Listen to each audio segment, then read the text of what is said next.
The Horrible Gamers podcast may contain content not suitable for all ages. Listener discretion is advised.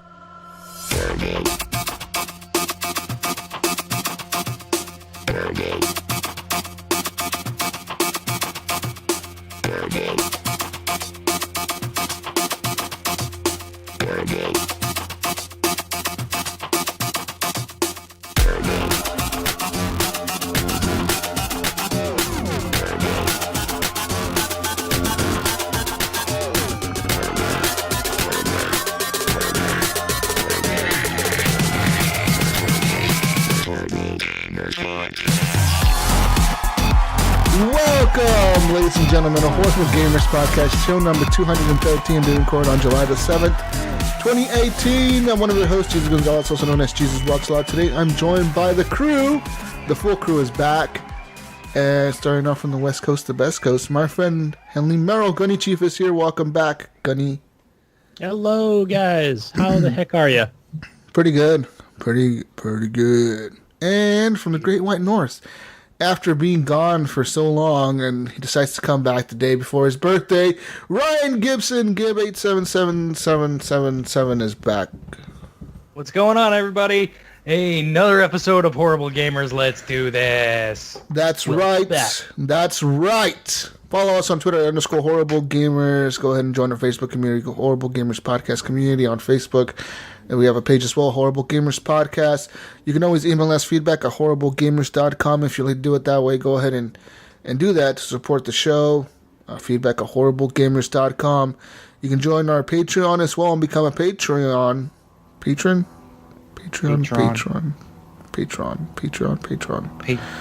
Patronus? Whatever. Go do that like our friend Jonathan Hahn did. Alan Maybe, Joshua Wolf, Evan Tanaka, John Jerome, Adam Sunday, Clint Thiel, Dirty Bites, Robbie Wheat, patreon.com/horrible gamers. Go do that. Support the show. We appreciate it, guys. Our intro song is done by Fowler and Twistix. It is called The Breakout. Our outro song is done by Broke for Free. It's called Night Owl. That was fast. Yes. Quick. That was super fast. I'm glad I got that over with. Anyways, guys and girls, let's get the show started here and rolling. Welcome back, Ryan. Hey, dude. thanks. It's good to be back, man. I miss this. It's like it's been so long, but I've had so much stuff going on with the move and all the crap that was going on before that. It's just I've been busy, but I've missed you guys and I missed the community, and we're back. I'm back. Yeah. We've missed you, man. I mean, I see your new place. I like the new place. It looks pretty cool, man. You got lots of cool lights in there and shit. Yeah, man. You know what you gotta do next? Is change those light bulbs to like the colored ones. Yeah, but it's weird. They're really small LED bulbs. So I don't know if I can. I don't know if I can get bulbs like that. Get those that do the color changing. Get those Philip Hue bulbs. No, because it's not like that kind of a bulb. It's not a regular light bulb. Are those the ones that take a little while to heat up? No. They're just LED bulbs. It's like a very small LED bulb, but they're pot lights, right? There's like 1, 2, 3, 4, 5, 6, 7. There's 9 of them in this area. Damn. Like it's not just like one bulb, you know what I mean? So. LED is good though, because LED uses way less power than conventional bulbs. Yeah, and like I was telling you earlier, these are all on like dimmers, so I can dim them to whatever level I want, right? That's pretty use badass. even less power. That's cool. Ooh, yeah, for movie nights. Yeah. Although I could get like hue bulbs in the bedrooms. I was thinking about that, but What about some red and green lights, maybe, for the bedroom? sure.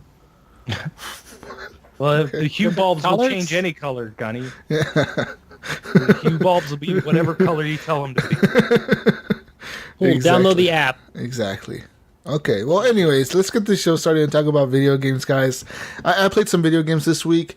And, yeah, so first off, I want to say Saturday night is Halo night, because that's what we did last Saturday night right after the show.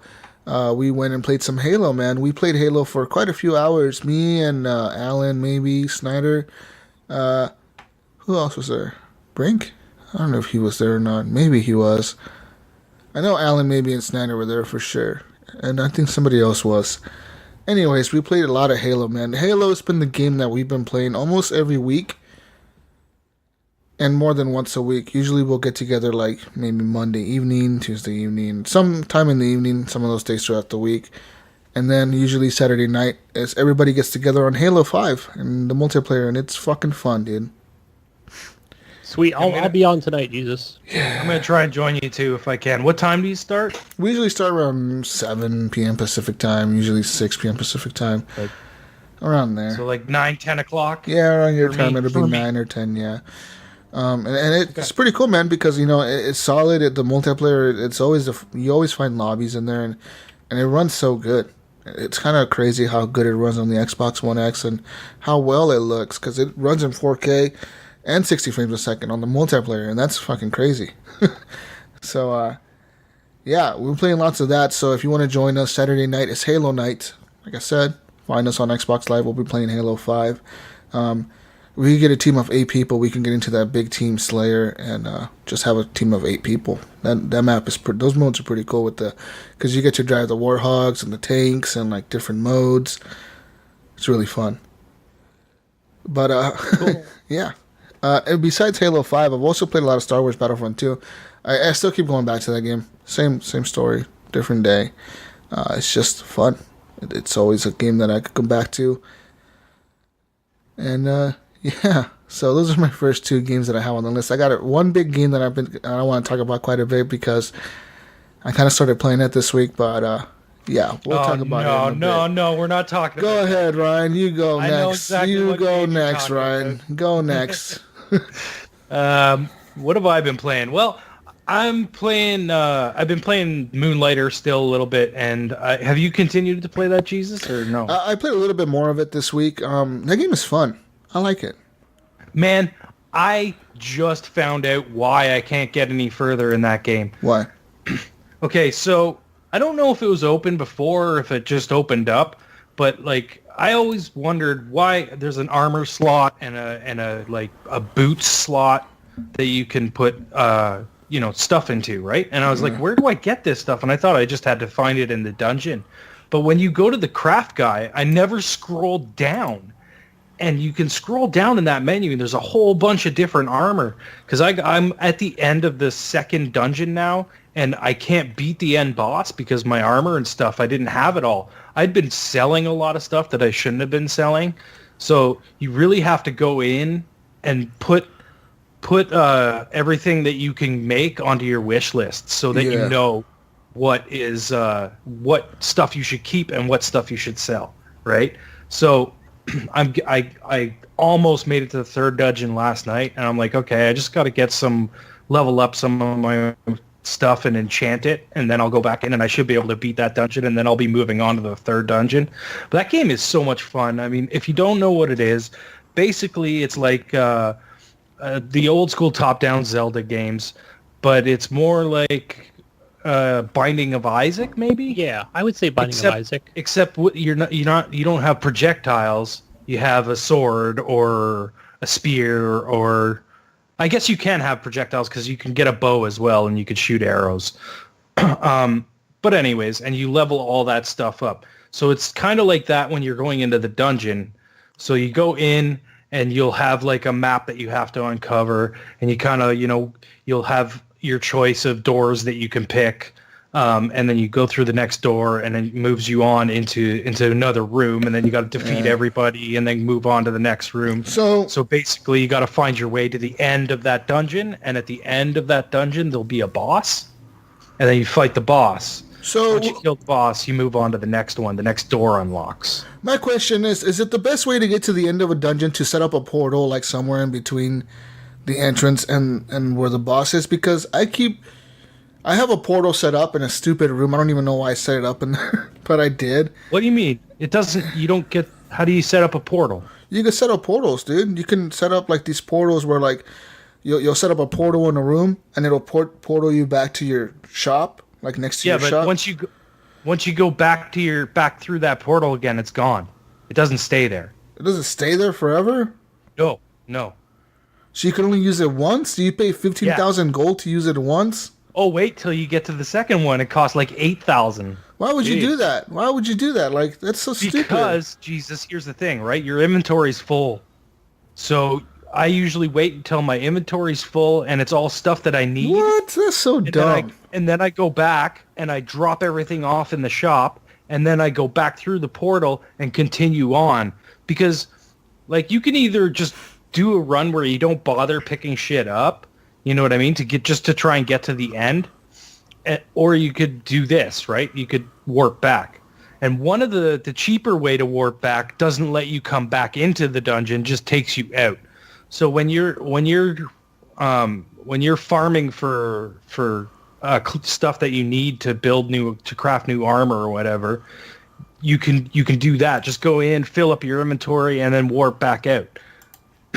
When you're trying to get to the next dungeon and you might get halfway through and you got a whole bunch of stuff that you need, so you just fucking go back. You do also know that you can sell stuff while you're in the dungeon, right? You can? Yes. To who? If you bring up your inventory, there's a little square in the bottom left-hand corner, and if you drop something in there, it will sell it. Oh, it turns it into gold, right? Yeah, it turns it into gold. Yeah, it turns it into gold. You might not get as much as you would if you take it back to the store and sell it. So what I do is I like all the stuff that I know that is just like crap. It's worth like $15 or $5 or whatever. If I don't need it to craft anything, I'll just throw it in there so that I open up more room in my inventory and I'm not carrying around junk that I don't need, right? That's cool. So you use that to just sell, and then, get your inventory full of stuff that you actually need, and then you do that portal back to the town, drop all your stuff off, go back in, and continue on in the dungeon trying to make it to the end, right? So it's a way to just be able to pick up more stuff, but it's expensive, it's costly, like I'm guessing that you end up getting a lot more gold for stuff in the later dungeons, because like it's tough. Like I can go out in a dungeon and come back and make like maybe 30 G's, whereas like stuff to craft in level 2 costs like 44,000 gold plus whatever collectibles you have to pick up to craft it, right? So, but Moonlighter, man, and that's the thing with this game. So that's one side of it. The dungeons is where you're collecting all this stuff. And then like I was saying, we were talking about, you come back and you go into your store and there's a storefront there.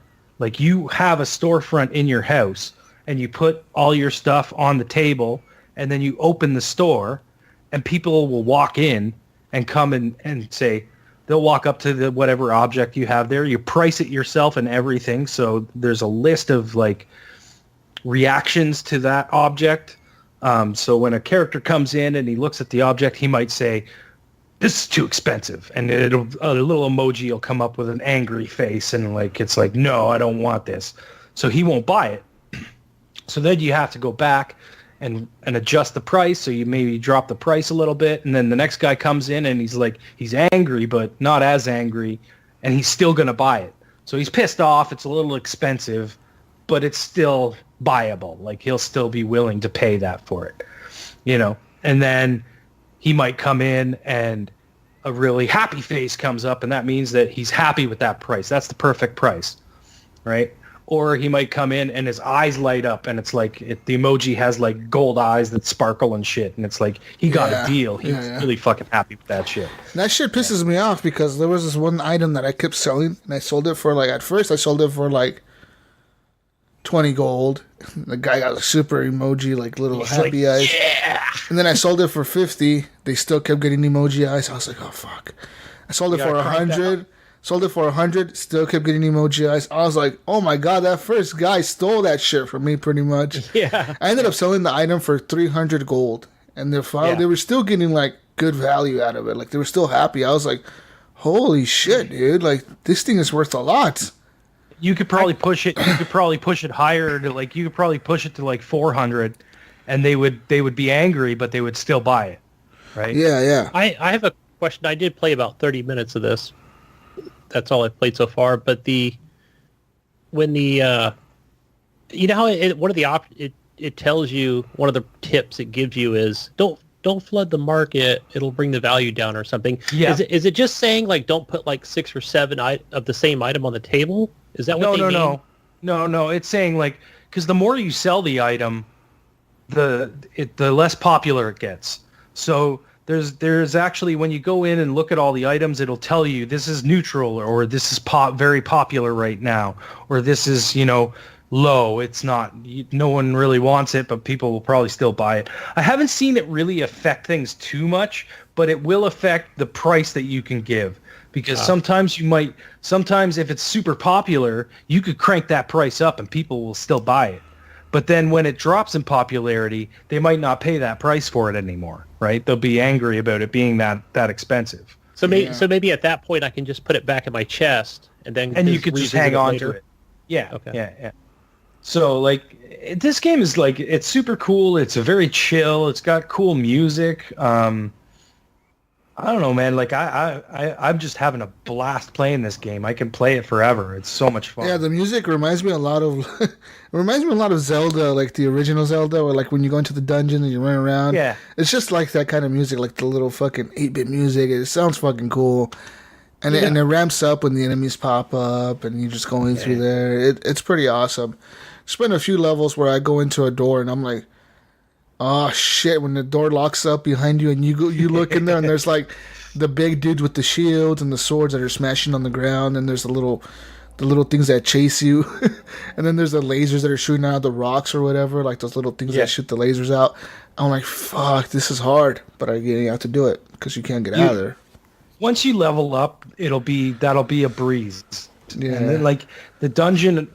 And you can always go back to the old dungeon. Like, say you want to farm for some materials or whatever. You can always go back to that old dungeon and, collect materials for that as well. But something I remember you mentioned last week or the week before when you were talking about this game was that you didn't know about, when you die in a dungeon, a tip is to keep anything that's important that you want to keep in the very top inventory the 5 slots, right? Yeah, 5 slots in the top, because those ones you keep. The rest of it you'll lose, but those 5 inventory slots are you'll keep even if you die. So you always try and put important stuff up in the top there. Okay. I'm trying to think of something. There was something else that you mentioned, and I wanted to say something about it, but I can't remember what it was now. But I'm glad you're still playing it, man. Are you're enjoying it? I am. I'm enjoying it, and I'm really glad that I got a review code for it, because otherwise I don't think I would have ever bought this game or even looked at it twice. But I mean, if you really want a game that's about, I don't know, I guess managing a store in a way, and then another way that's like a dungeon game where you go in and just kill enemies left and right, and usually every time, like I said before, every time you go into the dungeon, you cannot expect the same thing, because every time you walk through the door, it'll be a little bit different, Yeah. It might be the easier. Levels aren't always the same. Yeah, it might be easier or it might be harder, but it will never be the exact same. And that's pretty cool how they managed to do that for a small indie studio. That's pretty cool, man. I like it. Yeah, it's not all samey. I like that. Yeah, well, you will see repeats eventually once you've seen all the different dungeons, but it doesn't always put them in the same order. Right. It's always changed. So it's kind of different every time you go through, which is good, because that's the hook to this game, right? Is to just keep going back and keep going back. You're not going to be able to pass it at first, so you're just going to be going into that dungeon and maybe going through 5 or 6 rooms and then wanting to get the hell out of there because you don't want to lose what's in your inventory, right? Exactly. I was going to say, a question for both of you. When you get that first option, it starts off real early in the game, was either invest in the shop or invest in the town. Do you get to keep leveling up those 2 items? Can you do them equally? Yes. How does that work? Okay, so leveling up your shop is the actual shop, the storefront that you have. You can only, you have to pass each of the dungeons in order to level up to level 2, level 3, level 4. So you can't get level 2 unless you beat dungeon 1. You can't get level 3 unless you beat dungeon 2, and so on, right? So leveling that up will make your shop bigger and give you more tables and stuff to put objects on.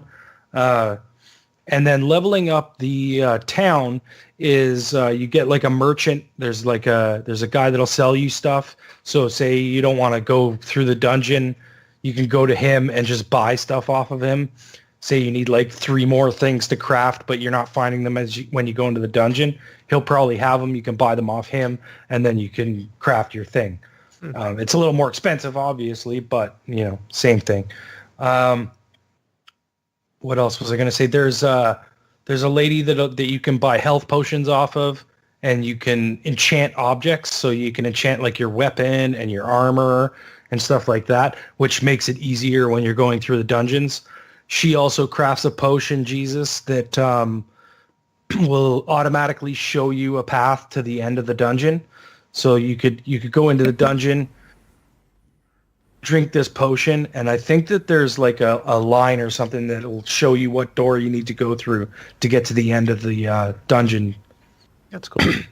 And then I think there's a banker as well. I don't have him unlocked yet. And there's one other one, and I'm trying to remember what. Oh, and the armor guy. So you buy all those things, and your town's filled up. Yeah. Well, I like that you can add different things to your shop. I was looking at them and I was like, I'm gonna add this one day, and I'm gonna add this one day. Like the little sell thing where you could just drop all the cheap shit in there and always have it on sale for clearance. Yeah. Or like the high markup stuff where like this is the exclusive premium shit, and that stuff will always be sold at 20% higher or something like that. I think that's pretty cool. So yeah, I like the game, dude. Like I said, it has a lot of managing stuff in there, more than you would think that. Most people would probably think, oh, this is like a little 8-bit, a little retro-looking game, that it's not that deep, but it is. It's like a little bit of Stardew Valley mixed with like Binding of Isaac. It is. Yeah. That's cool. Yeah. Totally reminds me of Stardew Valley. Best of both worlds. Yeah. Like the in-town graphics are very Stardew Valley, and then the dungeon graphics are very Binding of Isaac looking. But, yeah. It's cool. So I've been playing that. Jesus has been playing that, and like I said, I've been loving that game. It's really good. Check it out. How much is this game? Is it $20? I think it's either $15 or $20. I can't remember. Yeah, so I've also been playing a little bit of the Red Faction Guerrilla Re-Mars-Tered. Re-Mars-Tered because it's on Mars. It was a good game on the 360. It was, and this, I don't know, it's cool. It looks all right. You can go around and it's the same game. You're blowing up buildings and how does it look? Trying to. Is it Re-Mars-Tered? It's kind of. Like it's. I don't know. You can tell it's an old game. You know what I mean? It doesn't look like a fresh coat of paint. It just, I don't know. It looks a I little haven't bit played better. a lot of it. I only played for about 45 minutes. Yeah. And it looks nice and it runs all right. It seems like it's cool. If you liked the Red Faction Guerrilla game, you'll probably enjoy it. If you want to play it again, It's just, I don't know. I remember this game now, going back, like now that I played it for a little bit, I was like, oh yeah. I remember playing this back in the day, and I didn't really like it that much then. So yeah, I remember back in the day I didn't like it much. I think I played like maybe an hour of it, and then I gave up. I was like, this is lame. Yeah, I think I played up to the part where you come into that quarry and you're on that vehicle, and I think you have like an AI companion with you, or you can choose like an online player, I think, because you can do co-op. And I remember what you're talking about, Gunny. It's a little, I don't know how far it is into that game that you come into that quarry where it's just one of these missions where you have to blow up like this big crane in the middle or something, or destroy the enemies. But yeah, I love the, just the game of just blowing all the buildings up and stuff like that, and grenades and all that stuff. I even enjoyed the second one, which I think was Armageddon. It was more like a corridor shooter. I enjoyed that. Yeah. That I know one a lot I of people didn't were mind. hating on That it, one but- I liked. Yeah. Yeah. But anyways, that's Red Faction Guerrilla Re-Mars-Tered. I don't know if it's worth it, guys, really, to be honest with you. If you're a fan of the game and you played it back in the day and you feel like playing it again, I guess it's worth it. But for me, I didn't really enjoy the original game, to be honest. I know a lot of people did, but I didn't. So, it kind of tapered off on me, and I had other things that I wanted to play. So anyways, Cool. Gunny, what you been playing? What else you got? I've got some State of Decay 2. I went and did a playthrough on the 4th of July. Oh, And did you get your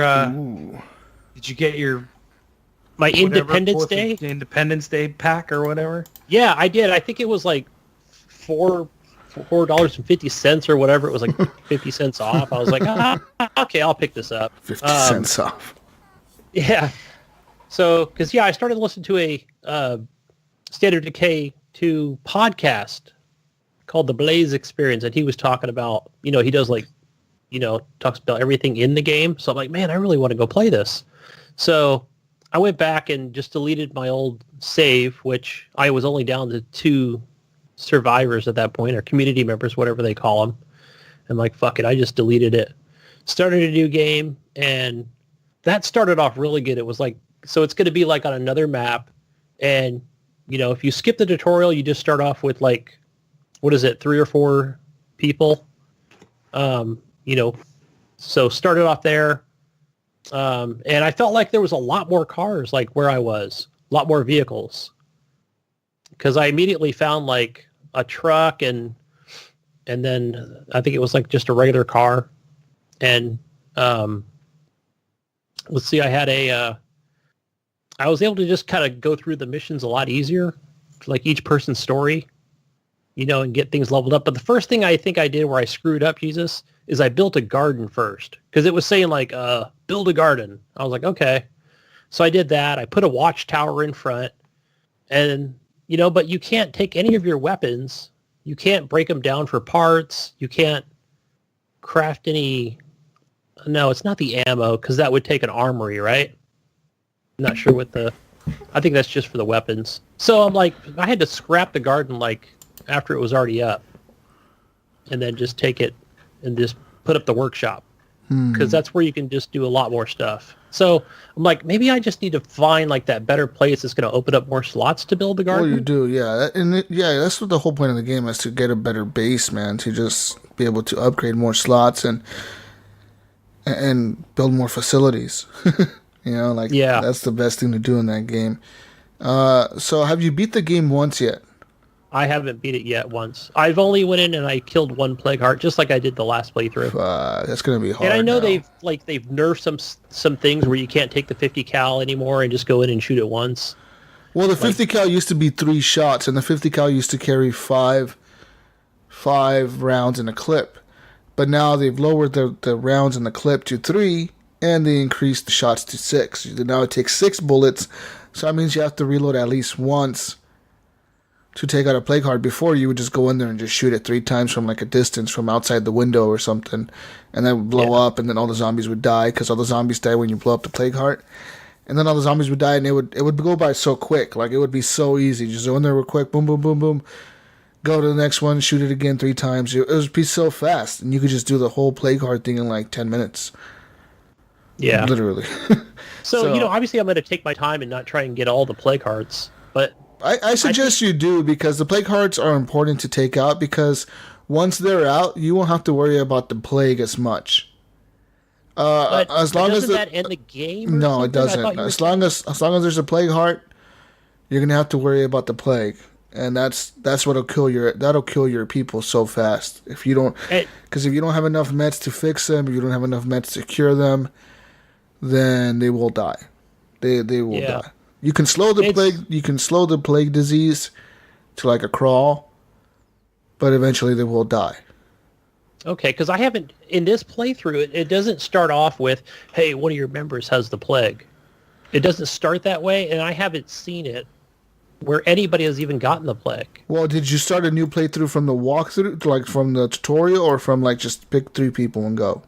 Just pick through people and go. That's why. When you pick just 3 people and go, it just starts the game with 3 survivors randomly driving into a town. When you start playing in the tutorial, it'll infect you with the plague heart. So it teaches you about the plague hearts or whatever. So that's why you haven't seen that. But they will catch the plague. I played 5 hours of it, and like so far they've gotten injured, and I was able to like, craft medicine to give to them, and get them back up to speed. But and you're able to pick the leader perk pretty early on. I'd say in the first couple hours.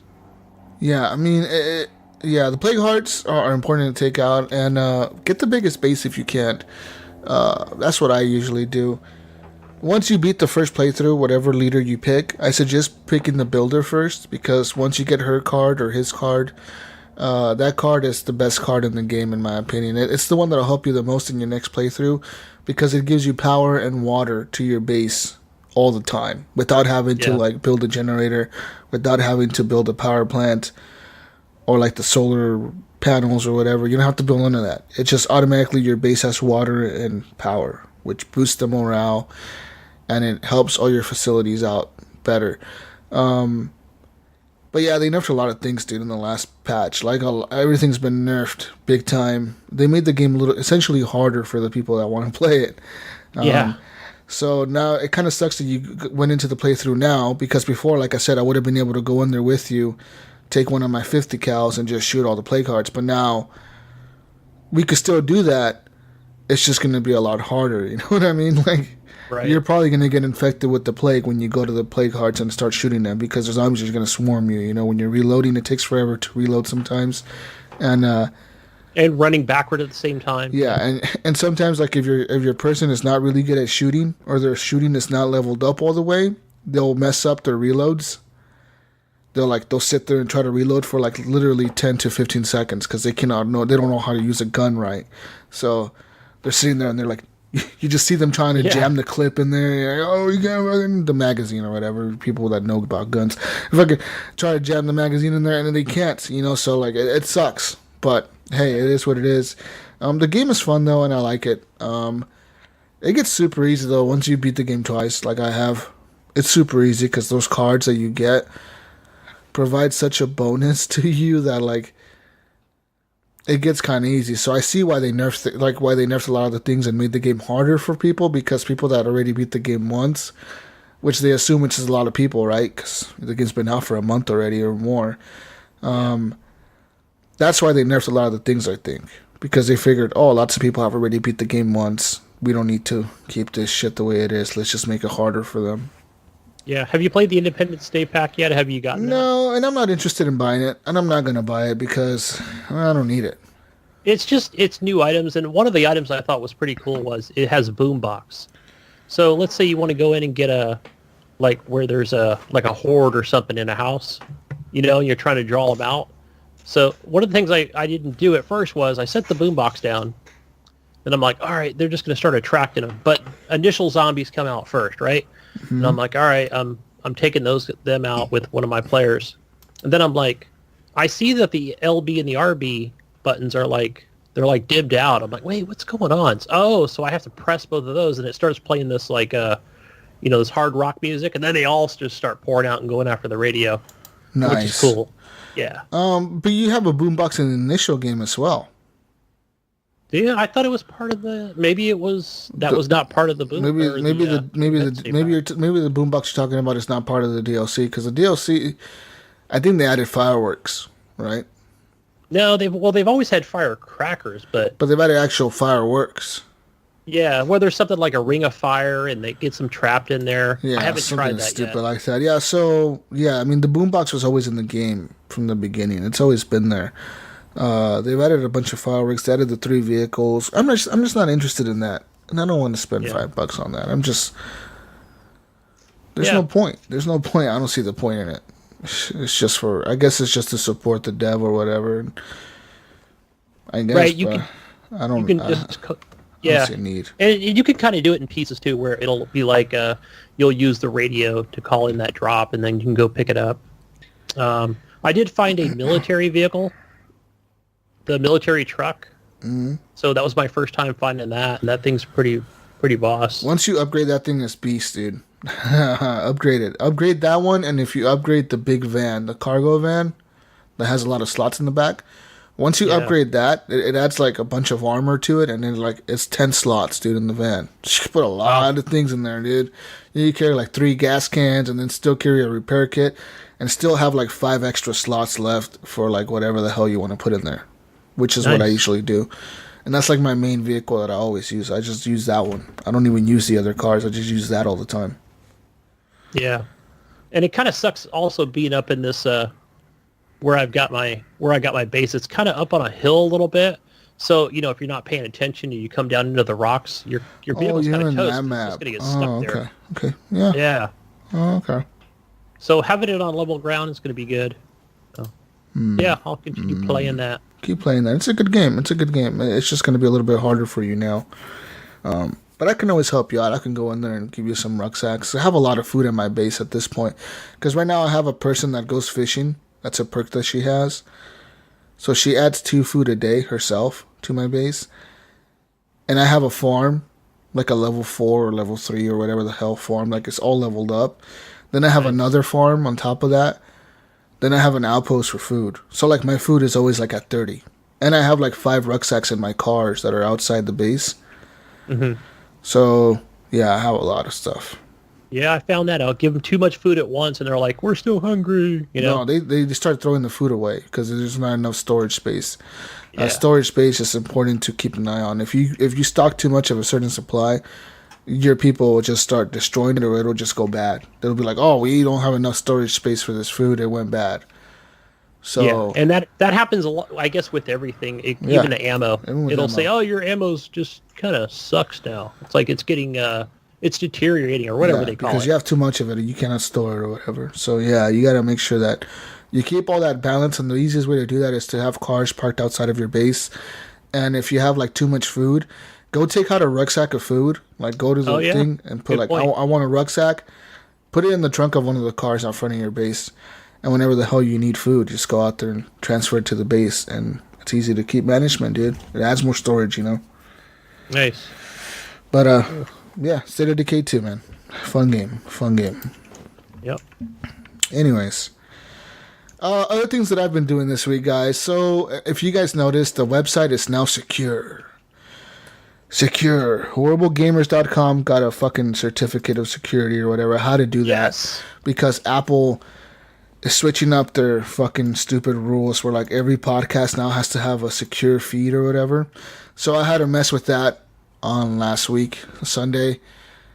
Also, I made a change to the feed. So now you're going to be able to see all of our episodes on the feed. At least all the episodes that we have uploaded through our host, which is Podbean.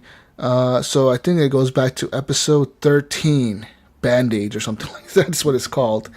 Or I think that's what it's called. Or it's called something like that. Anyways, episode 13 to now, you're going to be able to listen to all the shows on the feed. You should be able to see them on your podcast feed.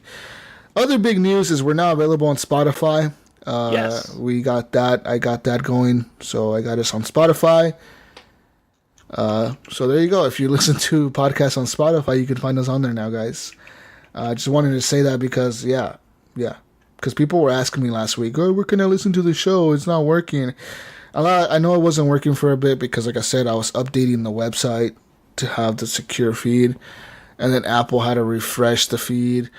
And then, like, adding all the episodes to the feed that weren't there before. Because before it would only go back to, like, it would only show 100 episodes at a time. So it would only go back to, like, 112 or 113 or whatever the hell. I noticed that. So now they're going to be all there. So there you go, guys. There you go. And girls, enjoy. Go You're welcome. All of them. You're fucking welcome. God. Damn it. Shit. Other games that I played this week, Modern Warfare 3. We played Call of Duty Remastered with Eric Smith. He's my Call of Duty guy, I guess, now. Me and him play a lot of Call of Duty. Real games. Good games. I guess. And in the last game, I think this is the last game I played this week. I'll probably remember something else. I played some Witcher. The Witcher 3. So everybody was giving me shit last week about, oh, you need to go play The Witcher 3. You need to go play The Witcher 3. The Witcher 3 is life. Oh, The Witcher 3. And I was like, oh, fuck, I can't get into it. And this week I got into it, man. That's all I'm going to say. I got into it. And I've been really playing a lot of it. Did you sharpen your blade at any point or enchant it? Ooh, I enchanted. Well, they don't call it enchanting. But I enchanted the fuck out of my shit, bro. I added 3 stones. I added 3 stones to my blade. So like it's all glowing now. It has like these like red letters down the blade. Yeah. It's Isn't that cool? Sick. Yeah, and I got like some badass armor. Well, it's not badass. I guess people that probably play the game a lot more than I have, they're like, that armor is lame. But to me, it's badass because it's the most leveled up armor I could get at the moment. Yeah.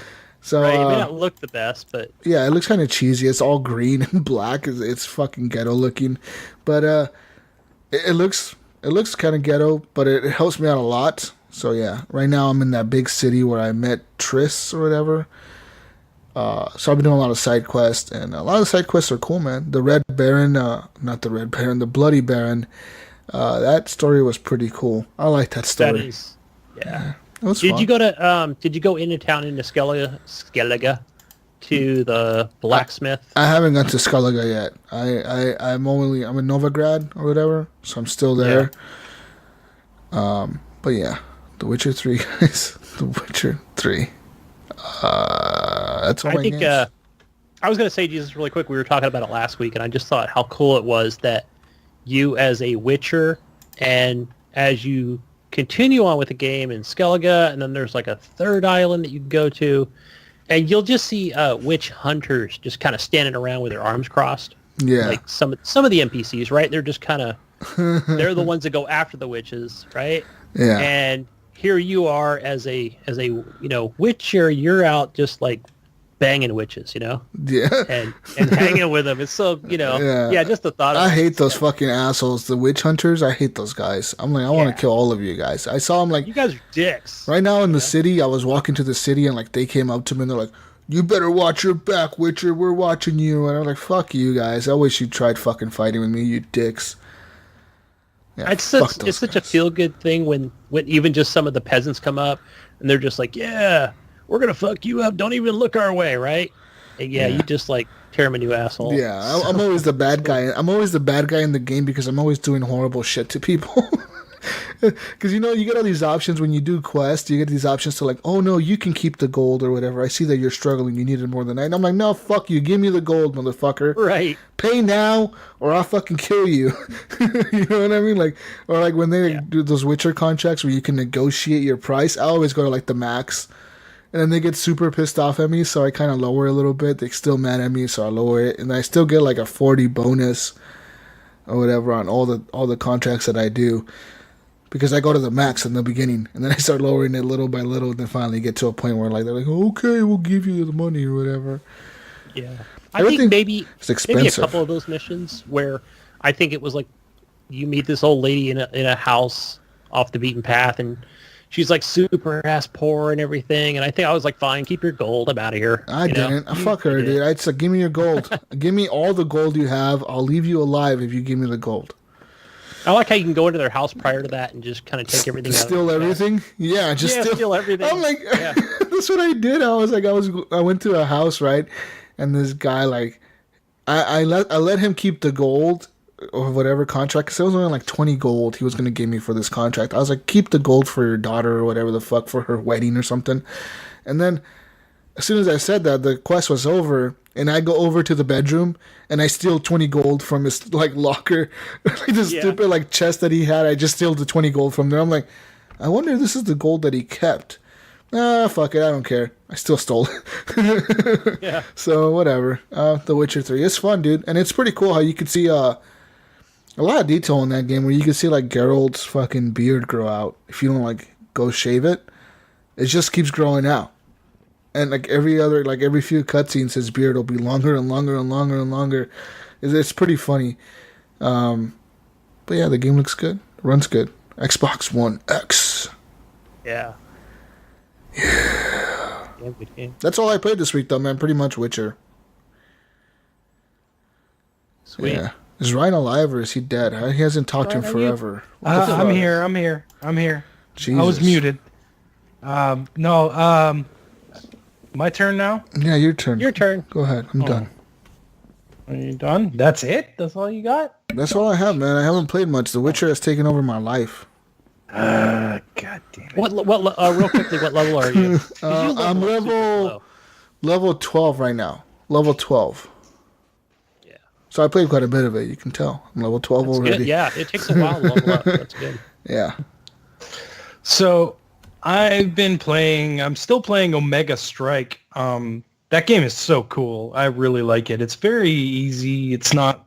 You bought this, didn't you, Gunny? Did I buy a Mega Strike? I don't remember. I think you bought a Mega Strike.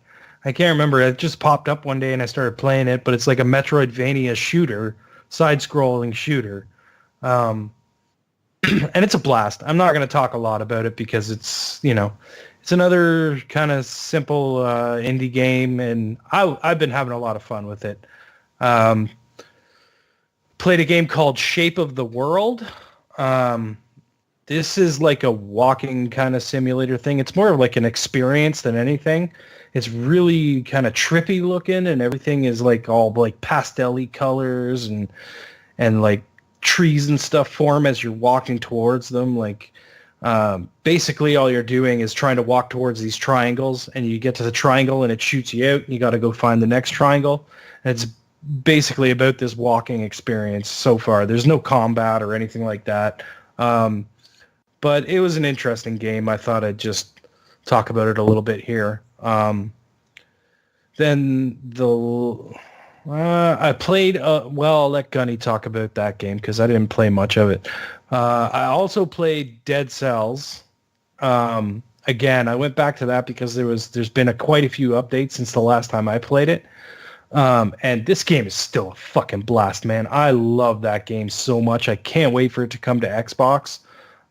It is coming eventually, but it's still, I think it's still in early access on Steam, but it is.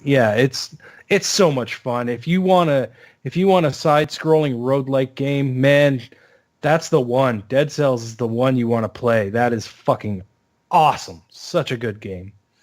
Yeah, it definitely feels like the much more modern version of Castlevania.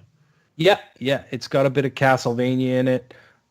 Basically, you're just running through and you're trying to get as far as you can. It's a roguelike, so once you die, you go back to the beginning and start over again. But everything's sort of procedurally generated. Things are different, but they look very similar every time you go through. And they've thrown some new enemies in there. They've thrown in some new things that you can get to, like new weapons and all kinds of stuff. Few new enemies that were a pain because I didn't know what the hell they were doing. But then you figure that shit out and you kind of move on. And it's been a great game. I'm glad. I hadn't gone back to it in a long time, and then when I went back to it this morning, I was like, "Fuck! I missed this game. This game is so good." Yeah. I made it to the goddamn boss, and I died too. I was like, shit. But yeah, it's a great game. And then the last game that I played, I think we'll just lead into it, Gunny. I played a little bit of Frostpunk this morning. Okay. What'd you think? I don't know what the fuck I'm doing in that game. I have no idea how or what I'm supposed to be doing. I got in there, and I'm like, okay, there's some, I got to start the generator or something. The generator isn't running, and everybody's freezing because the generator isn't running. I'm like, okay, so how do I do that? Well, and it's telling me I got to build roads, but I need wood to build roads. So I sent some people out to collect wood, I think. And then I just never got wood, and I was like, "What the fuck is going on?" No, that sounds terrible. I always get wood. I don't know what you're talking about. Yeah, I never have any wood, man. Strong like bull. So I did watch after two failed attempts at playing this. I did go watch a short tutorial because I don't want to just be like, oh, that's exactly how you play this game. Yeah. So I watched. Want to get an idea of what you're supposed to be doing, and I understand that because it doesn't tell you anything. No, it just plops you down in there, and you're like, okay, I know I should probably build a tent because I'm probably going to want people to have somewhere to sleep, and then you have to build a road to the tent so that the generator is giving it energy or whatever, and that's as far as I really got. I couldn't get out to collect any more resources, and I couldn't figure out what I was really supposed to do. So yeah, because one of the things it works on a 24-hour clock, right? The workday is from 8 a.m. until something like 4 p.m. or something, whatever 1600 is. And so the first thing you want to do is you want to go collect coal. Okay, so Yeah, all 80 people, you can maybe send 70 people to do coal. And I think it does it in a succession of 10, or you can just hit all. There's an option to just say, send everybody out to collect coal. Yeah, but it didn't. And they'll trudge through the snow to get the coal. You don't have to build roads or planks or anything like that. Yeah, out to that, but you have to build the roads around where you put the tents and stuff, apparently. Correct. It does have to have... Well, okay, so initially, there is just one road pre-installed around the I keep wanting to call it the furnace, but it's the generator. And so, yeah, you can build the tents around that. Yeah. So maybe send 15 people out to do wood, and because I think that's all you're going to need to build tents. You're not going to need metal right away. So yeah, they'll start collecting like a ton of coal, and you'll have a lot more in your reserve. Okay. I'll have to take another look at it. Yeah, that's how you start. So for probably, I'm going to say the first 3 days, because, well, so after the first day, everybody's going to be like, oh, you still got 80 people homeless, but they're fine. They're fine the first day. See, and then you can start building the tents. I think I made the mistake of I built enough tents for everyone to have a place to live, because it's like so many per tent you can fit people in. And I think I used up all my resources doing that. And that's what I think screwed me, because then I couldn't build roads because I didn't have any wood left, and then I couldn't get anybody to go out. I literally, when I gave up on it, I had just kind of figured out, oh, okay, that's how I send somebody out. And then I had to go because I had to go out this morning. But yeah, I'm going to have to take another shot at it, I think, and maybe start over. It's definitely a game you're going to probably go through. Like me, I think I'm on like my 5th playthrough already, and I made it like to a point where I didn't find people or survivors in another area, because that part of the game is kind of when you scroll out after you build a scout, something like that, a scout balloon. I forgot what it's called, but basically that's where you can send out scouts to a certain location, and I think I didn't bring them back to the base and then send them to another place. I just let them continue on to a new location. And so then basically what happened is, like I was telling Jesus the other week, was that, look, we couldn't find any survivors. Hope is lost. Nobody else is out there. We're doomed. And then you have to declare martial law. But yeah, it's kind of over with at that point, I think. Because I think you would like this game, Jesus. I do. You would. I know I would. And it's going to come to Xbox because it's on the Windows 10 store. It was on there initially, so that tells me it's going to be. Yeah, it was on there initially. I think that's when I first saw it, and I thought, oh, that means it's going to come to Xbox. I would think. Not necessarily, but yeah, we'll see. Yeah, but it's I had it out pretty far. I went the religious way. So I built like these temples, and people, had faith, and I was declaring martial law. So it has all these things going on. Don't give them faith. Don't give them faith. You got to give them faith. Otherwise, you gotta have faith. I gotta have faith. No, because otherwise, if they lose faith, man, then they'll kill you. They'll kick you out. You'll basically just have to go out and venture on your own, and all is lost. Then you'll have to restart the game. Okay. So I feel like I'm going like maybe 2 hours into the game, and that's as far as I can make it. When I've looked at kind of YouTube and just taking sneak peeks, I'm like, holy cow, these people have like the whole freaking thing unlocked. They're building more generators and furnaces and more hospitals, stuff like that. So yeah, I'm still enjoying it. Definitely gonna play some more. I played some more this week, so it's good. I'm gonna give it another shot at some point. The other thing I played was Danger Zone. Now this is the one I did buy this week. Yes. And I think this is from the same people that did what? Need for Speed? No, well, it's it's what's left of Criterion. It's actually the Burnout people, but under the EAA fucking banner or whatever. I don't know, man. Like, what did you think, Gunny? I didn't I don't like that it's not like in a city, that it's like in a simulation and you can fall off the road, and if you fall off the road, then you have to start over again. It's like So I thought, okay, I watched like a review of it, and I thought, oh, okay, it's probably not worth. They were charging like $30 initially, I think. And I was like, yeah. He's like, hey, look, if you're paying $10-15, this is a good game, and you can finish it in 3.5 hours. And I thought, okay, probably just after you finish each level, it'll take that much time. It's definitely worth it. So that first section where you start out, and you have to reach, I think it's $5,000. You have to rack that much up in crashes. Right? 500,000. No, I think it was 5,000, right? You reach bronze, and then the silver medal, and then gold. Maybe the gold was 500 or something, but it's pretty easy to hit 500,000. Well, I didn't find it very easy in even the first map or whatever it is, that first sequence. Oh, Gunny. Dude. Do you not remember how to play fucking the Crash of Burnout? I don't think I ever played Crash Burnout. I might have played it on the 360, but... Oh, okay.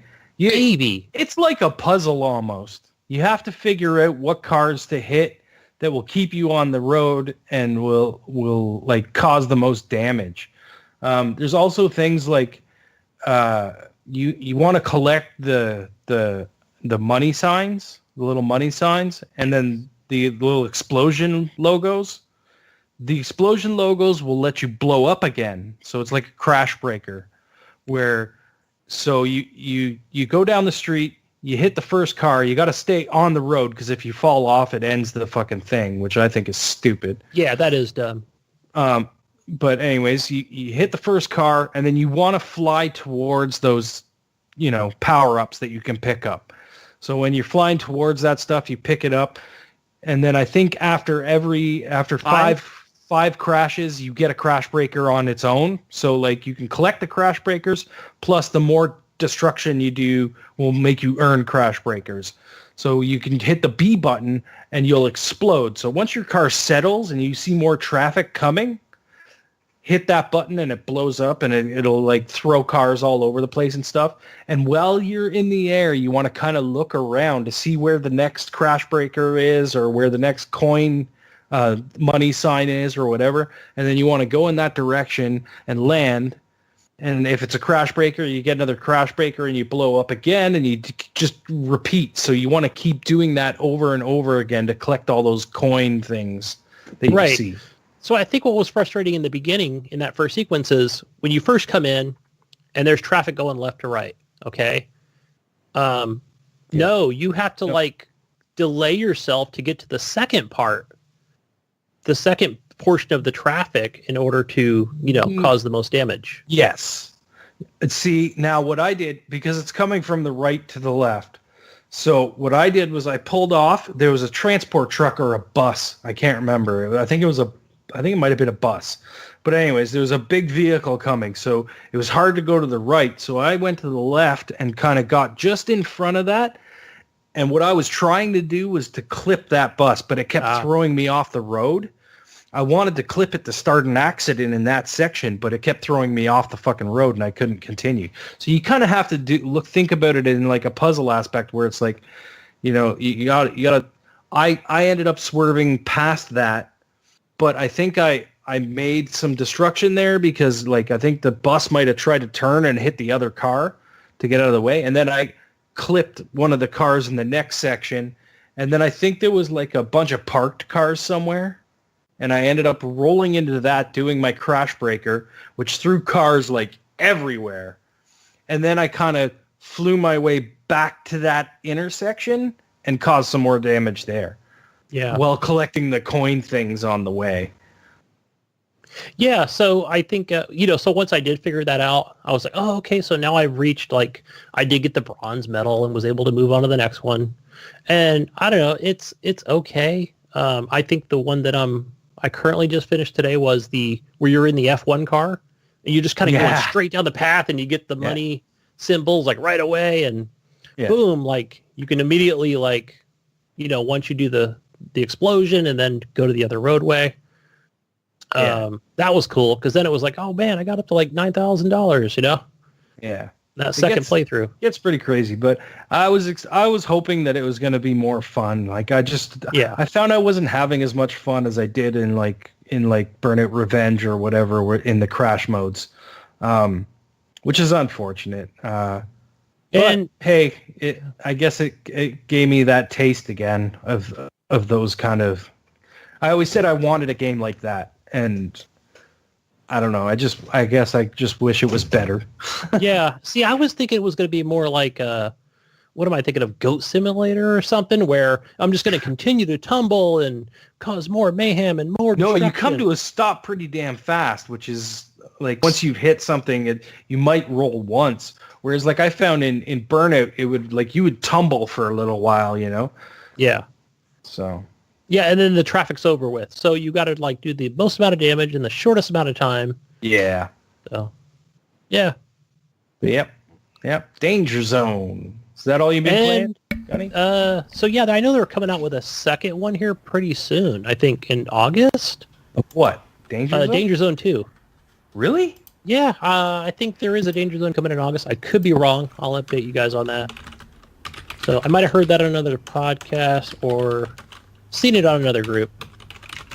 But while you're typing that, I did play that Assault Android Cactus. I don't know if that was the free for gold or part of the Game Pass. Free for gold. Yeah. This looks way better.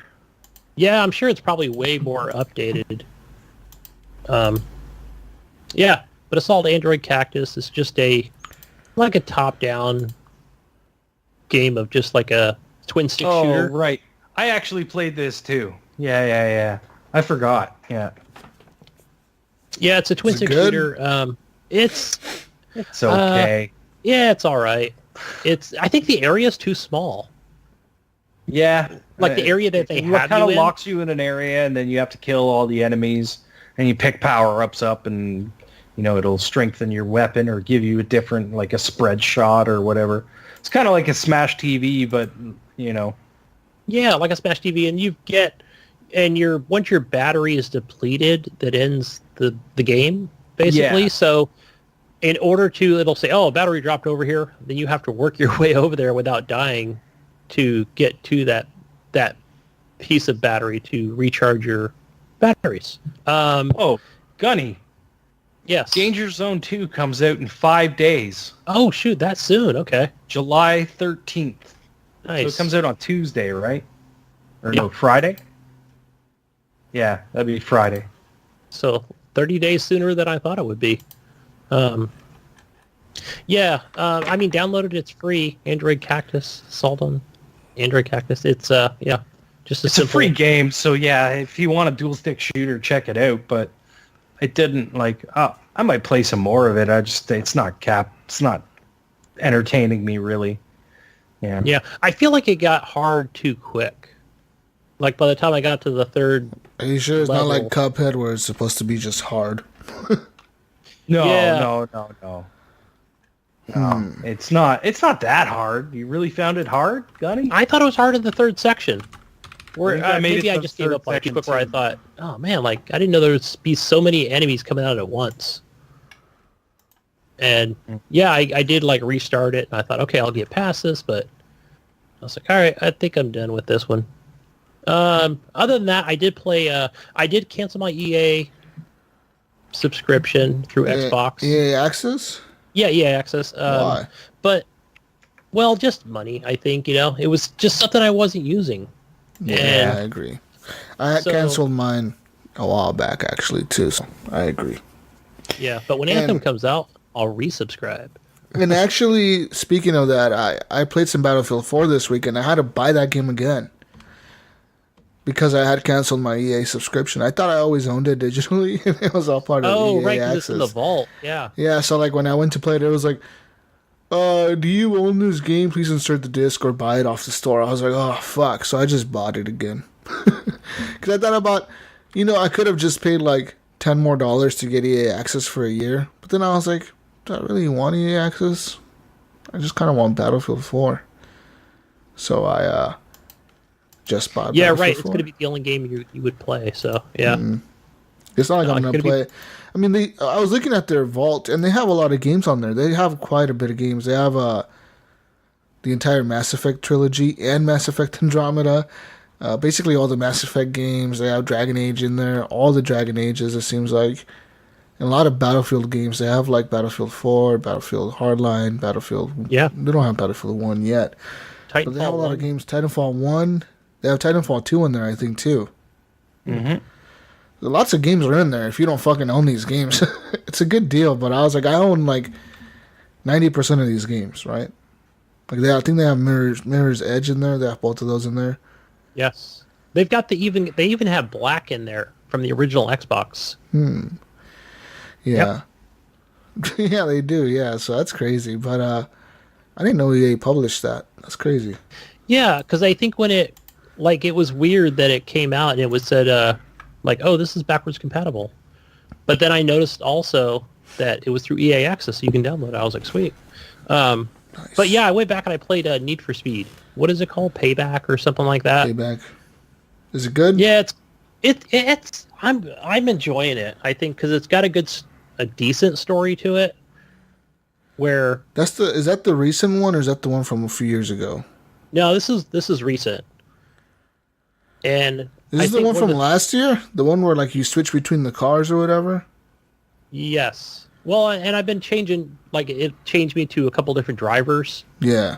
Because it's, like, again, part of a story where it's like, oh, go out and drift. And I thought, man, I'm not a drifter. But it's kind of cool, like, I found it, like, you just have to drift a couple times. Okay, cool. Yeah, you're going to be in. Oh, yeah. Fuck yeah. And they blow your house up. It's like, oh, no. Why they blow your house up? What are we going to do? Well, why we're did going to go race the house is what we're going to do. Wait, what does racing have to do with someone blowing your fucking house up? What's going on here? I think they're just... it's just weird how they're just trying to integrate this story with racing. Well, what did you do, though, to have somebody blow up your house? Oh, you know what I did? I went stole a car? I went in and beat the house is what I did. You what? I went in and... Yeah, I went against this gang, and I'm just like, yeah, what's up, motherfuckers? I'm going to race you guys, right? So you go in there and you win, right? And then this chick comes over and goes, nobody beats the house. He's like, yeah, well, that's a first for everything, and he drives away. And they blow up your actual house?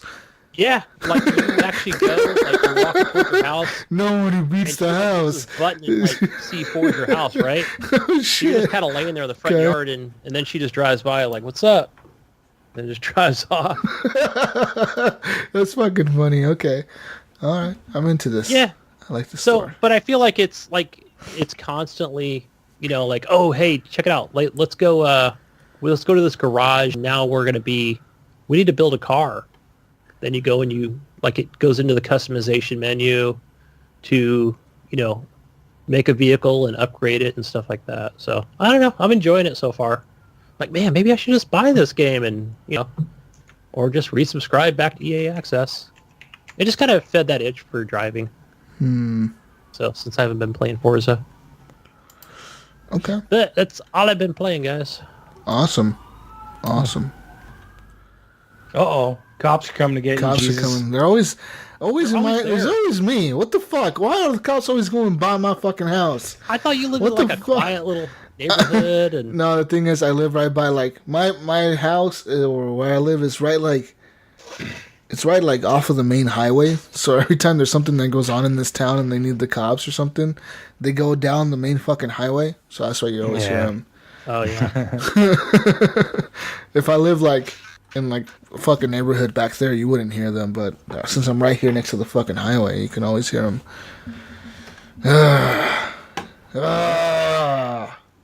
Anyways, that's all I have, guys. I don't have much for gaming this week. I played more PUBG, I guess, with Tagan and Evan Tanaka and actually Blue Yeti and Snyder. Fuck, I played with a lot of people this week.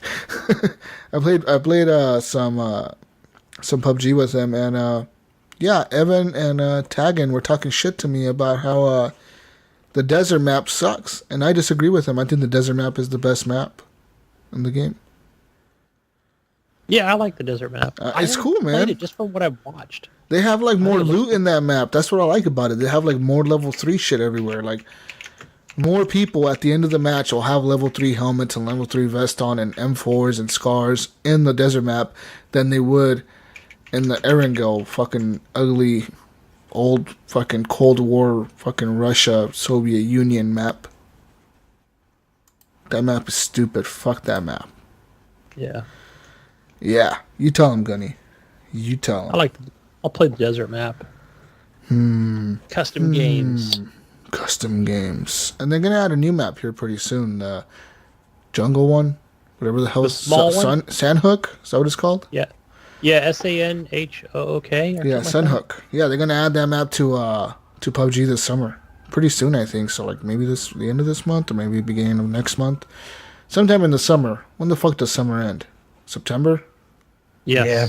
So sometime between now and September, they're gonna add that map to PUBG on the Xbox. But I hope they really fix it, dude. The game still runs like shit. Yeah, I saw some people putting up some clips on the, like I was watching from the Xbox app, and it looks like the vehicles are still broken. It's like, how is Fortnite doing all this crazy shit with rockets and like you see the new thing Fortnite did with the new marketing they're doing right now? Where like the rocket? Yeah, the rocket, and you know how it blew up and it shattered the sky, and like there's a lot of things in the map that are disappearing. Those things are appearing in real life. Like the hamburger that disappeared off of one of, like on top of the fast food place, the sign. There was a hamburger that disappeared, right? Like it got sucked into the rift or whatever. Yeah. Somebody found that shit in the middle of the desert in California. Yeah, I think it was in Mojave. What? That shit was some dude was out there in the middle of the desert, like looking for, like he was a photographer looking for a spot to like shoot photos. And he was like, "What the fuck is this hamburger thing doing out here?" Turns out it was a fucking hamburger from Fortnite, and it's like a big thing. Yeah, it's like a big thing. It's like the size of like half of an apartment. Like it's a fucking huge prop of like the fucking hamburger. Crazy. That's like, you know what that tells me? Maybe we'll get like so Mojave is between man. Like that's some crazy. That's some next level shit, right? Like yeah, like you fucking start putting props out in the world. Like what the fuck? Just leave it, like not even saying anything about it. You know what I mean? Yeah, they just let someone find that shit and be like, fucking, what the fuck? Yeah, they just put it out there. Homeland Security out there, with helicopters, Like what the fuck is this shit appeared in the middle of the desert? and other things have disappeared from the map in Fortnite because of the rifts or whatever. Some other things have disappeared as well. So like people are wondering like now they're wondering like fuck, can we go find these other things that have disappeared, like some statues and like little signs, etc. So people are like out there now trying to find shits. I wonder if there's something that gives you like a latitude and longitude, you know what I mean? That tells you where it is. Yeah, I wonder if there's something in the game. Yeah, like I said, Fortnite is crazy with their marketing, dude. And it all works because they get all the hype all the time. like people are going crazy over this hamburger thing that was found in the middle of the desert. I didn't even know about that. That's insane. Yeah, it's crazy, man. And here you go, PUBG is like, we're trying to optimize the game. The game's still broken. We're working on patch and hotfixes for updates. So do you think we're gonna see like? Sad. So if it's the Mojave, it's between Las Vegas and Los Angeles. So maybe we'll see either one of those maps. Like maybe a partial. Yeah. Everybody's wondering if you're gonna add if they're gonna add a new map. Yeah, it'll be cool if they add like a desert map that's better than the PUBG desert map. Yeah, I can see bigger. I can see that happening because well, then what are you going to do with wood? There's no trees in the desert; it's just bushes. You break down the buildings, the little buildings around. Yeah, but you know how like in the regular map, there's just kind of trees everywhere, mostly everywhere. You fucking put houses everywhere. Yeah, I guess you would, or have trees in the desert. So. You put little cowboy towns everywhere or something. I don't know. Fuck. Why you got so many questions, Gunny? Fuck. Anyways. Oh, wow. I'm looking at this hamburger in the desert. Yeah. Yeah. It's the exact same thing too. That's fucking hilarious. It's the Durr burger. Yeah. And it's like the burger with the eyeballs on the top of the bun and a tongue hanging out. Yeah. And it's in the middle of fucking, that is fucking crazy. Like I did not believe you. Jesus. I thought you were fucking pulling my leg. I'm like, what the fuck? Told you, man. It's like in the middle of the fucking desert. It's like a big thing too. It's like a small thing that they just put out there. It's a fucking huge thing. They didn't even mention anything about it. Like Epic didn't say a fucking word about it. Like, oh, whatever. Like, oh, you found that? Oh, cool. They're genius with their marketing. They're the marketing. Whoever the fuck is doing the marketing over at Fortnite, it's a genius motherfucker because the game it's crazy how popular it's gotten, dude. That's insane. I can't believe they did that. It's like they do this. It's like even with the Facebook gaming. If you ever follow anybody that does the Facebook gaming on there, and then it'll start giving you suggestions for other people that are playing, and they all seem to play the same exact thing: Fortnite only, or they'll play the Realm Royale game, and then they go back to Fortnite, just Fortnite all day. It's that popular. Yeah. Let's see here. It's crazy. Oh, I'm getting. Actually, guys, let's take a break and we'll go right into the news. Got some Fortnite news for you. Start everything off. But we'll see you on the other side of this break. We'll be back. After these messages, we'll be right back. We shall return.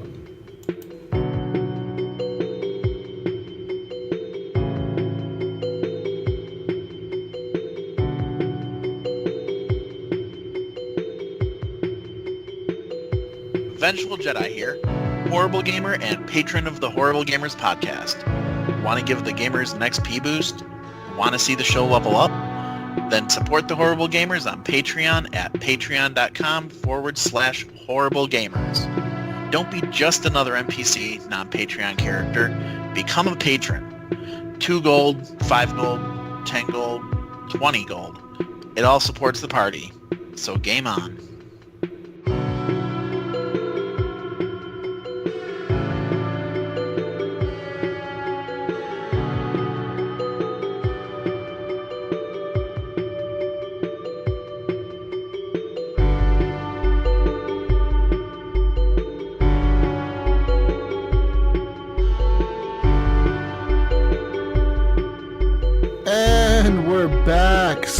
Hopefully you enjoyed that musical break. Man, I'm having technical difficulties today. Internet went down. Shit's going crazy. I'm being hacked. It's crazy. It's crazy. The Jesus hack. The show must go on, and we must now talk about Fortnite. Fortnite news. Apparently, Fortnite, there's some leaks going on, guys. Some leaks. Uh-oh. Dun, dun, dun. Someone took a leak in Fortnite? The rumors have it that there are leaks that are now hinting that the theme for the new map or the new season 5, can be themed around Egypt or different times in history. Because apparently people are kind of linking this to the space shuttle launching into space and ripping up the sky, which is transporting things around the world into real life and time travel and everything. So people are thinking of the new themes for the season 5, the new skins and shit are going to be Egyptian skins. You can have Egyptian skins on your character, old Egyptian skins, look like Assassin's Creed. Pretty much, or a pharaoh or something like that. So there's that. That's the news, I guess. We'll see what happens. Season 5 is about to start here pretty soon, since season 4 is going to end. But that's the rumor for season 5. Fuck, man, I can't believe they're already on season 5. And each season, how much does it cost? $10 to join or something? Something like that, I think. Yeah, I think they're $10 a piece. So yeah, you get to join the season. I mean, I guess it gives you some kind of incentive to go in there and play the game and do certain objectives, and they have challenges, right? Get 50 kills or get 20 kills or get 100 kills in this mode or this, whatever. Build this many things, etc. So if you're interested in that, season 5 is about to start. Season 4 is about to end. Get in on that if you're interested in some time historical DLC skins. Do it. I'm gonna buy it. Yeah. Not. Anyways. Hey, you see, PUBG was doing the same thing now with the Battle Pass? Yeah, they're doing the same thing. They dropped a lawsuit and then they're going with the same we're going to drop this lawsuit because we're just going to copy what you're doing now. Why not, right? If you can't beat them, join them. Sure. I think that they realized that their loss. They thought that Epic was gonna like be scared from the lawsuit, and Epic was gonna like back down until Epic didn't back down, and Epic was like, "Fuck you guys, take us to court. We don't care." They didn't have a leg to goddamn stand And on. PUBG was like, "Oh shit, oh shit, oh shit! They're not backing down, guys. They're backing down."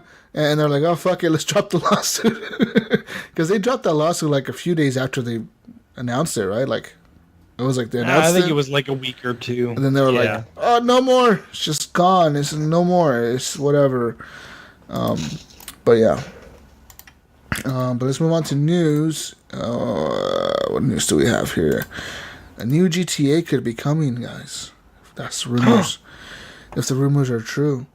There's a suspicious message popping up in GTA Online that's telling players that the 6th Grand Theft Auto game is releasing in 2019. So, like, yeah, you know how on your cell phones you get notifications or whatever, like the little pop-ups pop up on top of the map that, like, show the missions or, like, messages from Rockstar. Apparently, Yes. a message from Rockstar which says Rockstar message on it. It says GTA 6 coming 2019. And it says www.rockstargames.com. So, I don't know if that's a glitch or like they really are just going to like, fuck it. Yeah, it's coming next year. We don't give a shit. We're going to announce it this way. Knowing Rockstar, they could do that and get away with it and actually be true because they're that crazy. But do you think they would release a Grand Theft Auto right after they release a Red Dead? Yeah, that's what I'm thinking. It's like it's That's weird so that fast, right? they would do that. You'd figure Unless that they've split their team up, you know what I mean? To one's working on Red Dead and one's working on GTA. Yeah, and then if at the same time, I don't want GTA 6 to be an online-only game, which could be very well what they do. They could just be like, fuck it, let's not do a campaign anymore. We're just going all online, MMO, crazy world. You might have missions in there that are scattered around, but you could do them with friends or whatever. I don't want a game like that at all. I don't want a GTA like that. Fallout's kind of going that way. Yeah. So I could see GTA going, this is where the money is, Yeah. not in single player. Have you play a campaign with your friends instead of playing a single player traditional campaign? And if they were to do that, I mean, I would still play the game, but I don't know if I would enjoy it as much because I like the single player campaign of the GTA games all the way to San Andreas, even to the first one. I mean, like, you know, Grand Theft Auto 3 was good, Grand Theft Auto Vice City was great, San Andreas was awesome, and like GTA 4, GTA 5, those games were all good, and the campaigns really is what stuck out to me. And I know lots of people have gone on and like moved away from the campaign and only play the online. But it doesn't appeal to me in that world. Me either. I feel the same way about it. Like I always liked the GTA games, but the online stuff never appealed to me. I mean, I guess it's cool. You have to, like, what I just didn't like about it was like everybody just runs around killing each other. There's no fun in that, that's dude. all it is. You know what I mean? Like everybody just runs around and blows your shit up all the time. Like you can't drive down that road without some asshole coming by with a jet or a helicopter and just shooting you up. Yeah. You can only get run over twice by a car, and then it's back to the loading screen. Yep, loading screen, and then you're waiting and waiting and waiting. Oh, you didn't buy insurance for your car? Well, too bad. You lost that thing. Yeah. Or even if you're cruising around the city, like, you know, a bunch of griefers will be like, let's go get them. Yeah, And they all have, like, gang up on guns you. and assault rifles, and, yeah. So, I mean, I guess if you're into that, Not for me. it might be for you. But, I mean, this is the rumor, guys. GTA 6 coming next year. Yeah, and I thought I read on Twitter that Rockstar said, no, this is a hoax or something like that. But yeah, other people, you know, of course, Reddit is just going bonkers with this. Of course, Rockstar hasn't confirmed anything about GTA 6 releasing next year. I don't think, you know, but I'm going to say it's a hoax, just in my opinion, because But how do they? Why would don't they want do to take that? anything away from Red Dead Redemption 2. They don't want nothing clouding it. So, not even themselves. They wouldn't do that to themselves. Yeah, because that would be bad, right? To like kind of like announce your next game before your next big game. Yeah. It's like, oh, we're It's a gonna, bit weird. yeah, like we're gonna announce a You see big people game going, before the "Well, next I'll just game. wait. I'll wait for I'll just wait on Red Redemption 2 and kind of go with, you know, Yeah, maybe I won't pick that up right away. You know, that's nothing that Rockstar would want you to do. Yeah. So, And it says here that the people that all these messages were playing on the PC version. So, like, it's probably a mod. Someone modded it to do yes. that. And yeah, and because you could add mods, and then sometimes I know Rockstar they'll get rid of the mods, like some of them, and then you can kind of bring some back, and it's kind of a back and forth. They like mods. I know Rockstar does because I've seen them on YouTube and Twitch, but they allow them to a limit for what you can and cannot do. Yeah. Yep. So we'll see. We'll see. Okay. Let's see here. What other news? I don't want to read this article. Let's move on to the other piece of news. What is this? Reddit news? What the fuck? We're getting Reddit news now? Apparently, Reddit. EA reveals Dante's Inferno for Xbox backwards compatibility. Boom. okay. That's it. That's all it says. Did you guys play this back there on 360? I did not. No. It looked Dante's pretty Inferno, cool. it was a good game, yeah. Was it? This is a good hack and slash Is it kind of worth- game, yeah. Is it worth me playing now?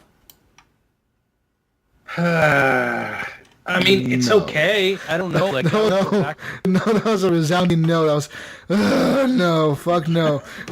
And also, isn't this a prequel to let's see, Dante's Inferno? You're It's thinking of the movies, Gunny. No, I'm thinking of shit. Now I can't think of the name of it, but there's several sequels. There's even a new one coming out.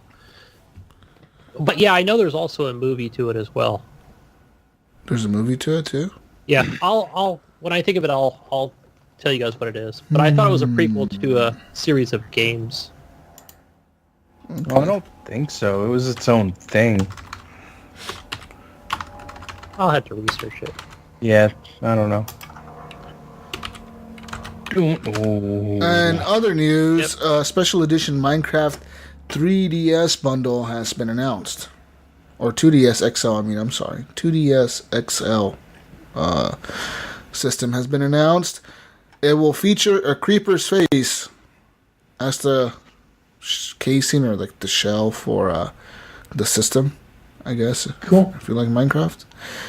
This comes in the heels of Xbox and Nintendo kind of like marketing against with the They're having a kiss. Yeah. Nintendo and Xbox are having a little kiss. It's so cute. And they like each other, guys. So yeah, that's kind of the thing right now. So see what happens. The bundle Ugly. the bundle releases on August 2nd in Japan, and it is unclear whether the system's going to hit Western retailers, but people are speculating it might. But no confirmation yet if it will or not. I'm sure it will. Is Minecraft that big in Japan? I don't know. Is it? I don't know. Good question. I don't know. Why would they only release this in Japan? I don't know if it's that big in Japan. Maybe it is. I think this is Microsoft trying to appeal To the Japanese market. To the Japanese market and doing it through Nintendo. You know what I mean? Trying to get that appeal up. So we'll see. I don't like it anyways. I think it's ugly looking, to be honest. I guess if I was a Minecraft fan, maybe I would like it, but I don't know. Yeah. Hey guys, and I always thought that, just kind of going back to Dante's Inferno, I thought it was a part of what was that game it was called? Something 5. But either way, sorry guys. Something 5. Something 5. I just remembered that, but Devil May Cry. 5? I don't know. No, it was Devil May Cry. But I guess it's not part of the same genre. No, it's a similar game, but it's not part of that storyline or anything. Yeah, because Dante's Inferno The is hack and EA slash Visceral. game like that. Something Yeah. 5, guys. Something 5. Anyway, Something- moving on. Sorry. Gunny. Quote of the day. Something 5. Something 5 is alive. That's the Johnny Johnny May 5 Cry. is alive. that's the name of the show this week. Something 5. Something 5. No, I thought I remembered that from IG. That's a I'll put that in as a... In other news, completing Xbox Game Pass quest may bag you a gold Xbox One X, guys. Woo! Pretty much, if you look on your dashboard, there will be a top right there. It should be on the top. It was for me. I don't know. It might be different for you, I guess. But if you go to the quest on your Xbox One, you can do the quest and enter for a chance to win a Xbox One X that's gold-plated. Ooh, yeah. Pretty much, you gotta add a bunch of friends. I think you gotta add like 10 friends, play so many hours of certain games, and like do a bunch of other shit and whatever. I mean, most people. I don't want a gold-plated Xbox. You don't want a gold-plated Xbox? No? I would scrape it off and then sell the Xbox. And it's not take even a an wing. X, is it? Is it an X? Yeah, it's an X.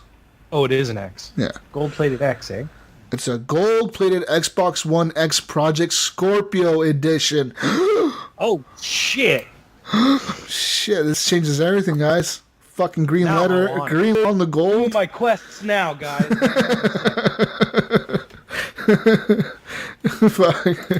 But yeah, apparently you can win other prizes as well if you enter the contest.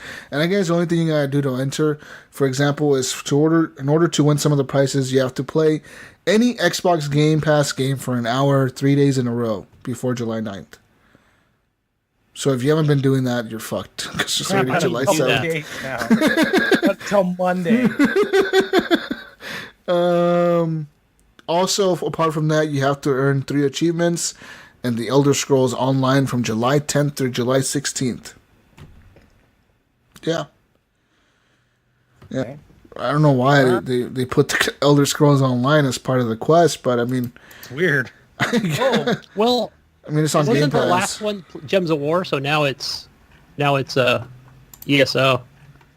I guess it's to like get people to play the Game Pass, right? Like, Yeah. get into this game. Pay us to get into this game. In other news, the Xbox One system update began rolling out Thursday this week, and it brought a host of new features to the console. Pretty much, Fast Start is now part of your console if you have updated it this week. Fast Start is that thing where like it lets you jump into a game faster after downloading a small portion of it. Blah blah blah. There's that. It also added a new thing where you can search from anywhere on your dashboard. So like if you're on your dashboard, you could just press Y, and it'll pop up a little search bar. And you can search things. That's cool. Also added groups. So you can now add, for example, you could put like first-person shooter games and make that a group and put all your first-person shooters into that group. Yeah, that's what I've done. You've done that? I haven't done I that. have done that. Yes, I have my shooters in one group. Oh, you do? Okay. Yeah, it's pretty cool. But yeah, I mean, at the moment, apparently Fast Start only works for certain games, and there's a list out there if you want to go find them. But yeah, there's that. Fucking Fast Start. What other news do we have here? Other news. This is bad news. This is like the shortest news. This is the shortest news list I've ever seen. What the fuck? Yeah. What the fuck, News Machine? It's not a lot of news, man. You're making me work now for news. Damn it. Hey, Jesus. What's going on? Hey, we did have one of our community members in the chat, and he was talking about, he was wondering if we had talked about the keyboard and mouse. And I told him we did talk about it before the show, but maybe that's something more we can discuss here while we're recording. Of course. I mean, keyboard and mouse is a big thing, right? Like, this is the big thing right now concerning Xbox, where people are wondering if Xbox is going to bring keyboard and mouse support to the console. Now, rumor has it that Razer has signed a deal with Microsoft to bring like a line of Chroma keyboards and mice to the Xbox platform, like specifically branded Xbox like keyboards and mice. With that being said, the rumors also have it that Microsoft are going to put out a patch to start banning third-party peripherals that allow keyboard and mouse, like mice, to be used on the Xbox One platform. So if you use one of those XIM keyboard adapter fucking things that you could buy on Amazon for like $100 or whatever. They might put a patch out to just ban those things. Like, pretty much, it'll just disable them. They're not going to ban your account. I don't think they'll ban your console or anything. But I think they're like, just make them not work. You know what I mean? Well, because isn't it right now, you could literally take a cheating. keyboard, put it into your USB on your, like, Yeah, but it won't on your work for Xbox, games, and, Gunny. But it doesn't work for games. Yeah, it only works Right, for, like, right. it only works for Minecraft at the moment. I think Minecraft is one of the games. I mean, there may be other games out there, but I know Minecraft is one of them. And it does work like that, Gunny. You're right. You can just plug in your fucking mouse. Right, and keyboard sending to it. messages, searching the browser. Yeah, it'll work for that. browser is. But it won't work for the games. Now, Yeah. except for, like, Minecraft. Like I said, because Minecraft, they just allowed it to work on there because it's fucking Minecraft. Who The gives a Windows shit? 10 version, like I talked about earlier. Is But as far as cross-compatible. keyboard and mouse support, I mean, it'll be cool, I think, to add it to the console. And I think it'll be nice to see, like, chroma keyboards like Ryan has, fancy, glowing fucking shits for the Xbox. The thing that I'm concerned about myself is multiplayer gaming, how it's going to affect shooters, specifically Call of Duty, Battlefield, games like that, because it's going to be so easy for people to just aim and shoot, because when you're aiming with the mouse, you're aiming kind of like with your arm, right? You're not aiming with your hand. You're not aiming with your wrist or your thumb. It's your arm. You're like moving your whole arm around to move the mouse to fucking aim and shoot. Well, aren't we there right now? Aren't we there right now with Gears of War 4? Right? You could play that on Windows 10 and on Xbox. I can't remember, we talked But about Gears it of before when it War was doesn't released. seem like a game that it matters much. Maybe because it's slower paced to me, or maybe because it's just different. I don't know. Maybe it does. I don't play it much. So, I mean, I don't know. Have you guys ever... But isn't Gears of War split up, though, on the multiplayer matchmaking? Maybe Normie or Epic Eric would probably have a better answer for us on that. Because I remember we talked about, oh gosh, do we just play, can we not play with those people that play keyboard and mouse? I don't remember how they had split that up.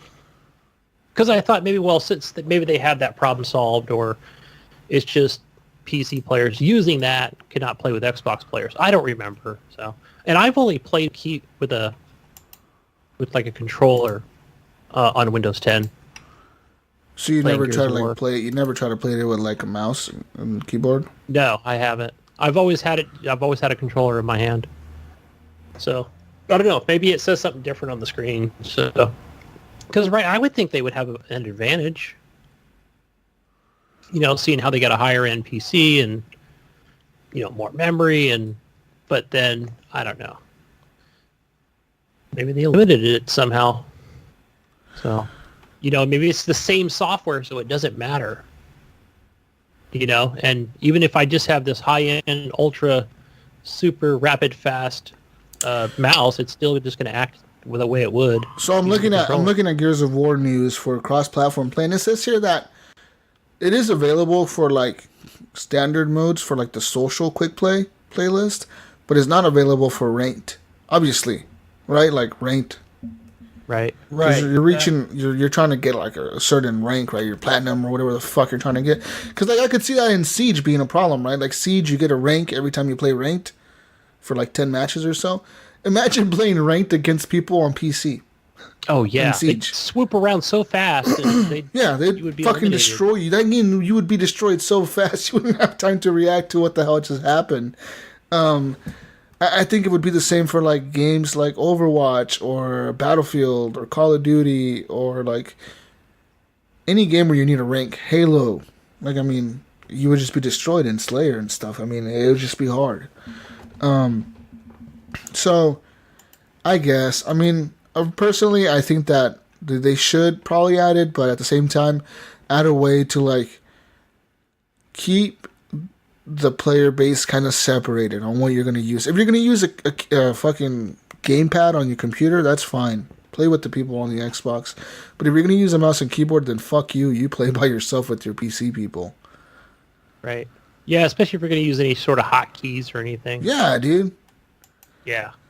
Because right It would now, be an unfair advantage. a lot of people have bought that Sim fucking keyboard and mouse from Amazon. And a lot of people have bought it, dude. So you assume that a lot of people are using that on the Xbox platform. Yeah. Yeah. Wow, probably PS4 as well. Or is it just you working on Xbox? Well, actually, the funny thing is that PS4 allows keyboard and mouse support for Fortnite. Oh, that's right. They do for For certain Fortnite, games, yeah. you can actually plug in your keyboard and mouse to your PS4 and play Fortnite like that. So that's kind of weird, right? Because on the Xbox you can't just do that, but on the PS4 it just lets you. Like, oh fuck it! Like if you want to use a mouse and keyboard, use it. So I wonder how many players are actually doing that on Fortnite on the PS4 that actually know about that. You know what I mean? Yeah. Well, right now I think they're in a way with, for example, if you're playing on your iPad Fortnite, you can play with a controller if you actually have one. Can I hook up my Xbox controller Versus to my fingers. Touch control. my iPad? Can you do what? Can I use my Xbox controller on my iPad? I don't think you can. I heard it in another podcast, and I don't believe you can. What about my PS4 because controller? It's Bluetooth. PS4 controller might work, yeah. Because PS4 is maybe. Bluetooth, right? I thought Xbox had Bluetooth on their controllers too. For The new thought ones they did too do, on but the it S's. doesn't access it the same. It's weird. I've tried it because my couple of my I think both my controllers have Bluetooth in them now, but I haven't been like they don't come up in a Bluetooth. Yeah, they hide it. Yeah, Microsoft hides it. Like if you go to your Bluetooth devices, Yeah. it won't show the controller doesn't show up. Even if you're like trying to sync it or whatever. So Yeah.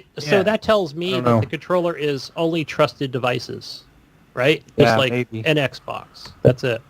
So fucking Or weird. the dongle that goes to your PC. Right. So Which I have. slick move, Microsoft. No, I mean, I don't you know. just go buy a third. As party. far as keyboard and mouse, though, like we were talking about, man. I don't know, dude.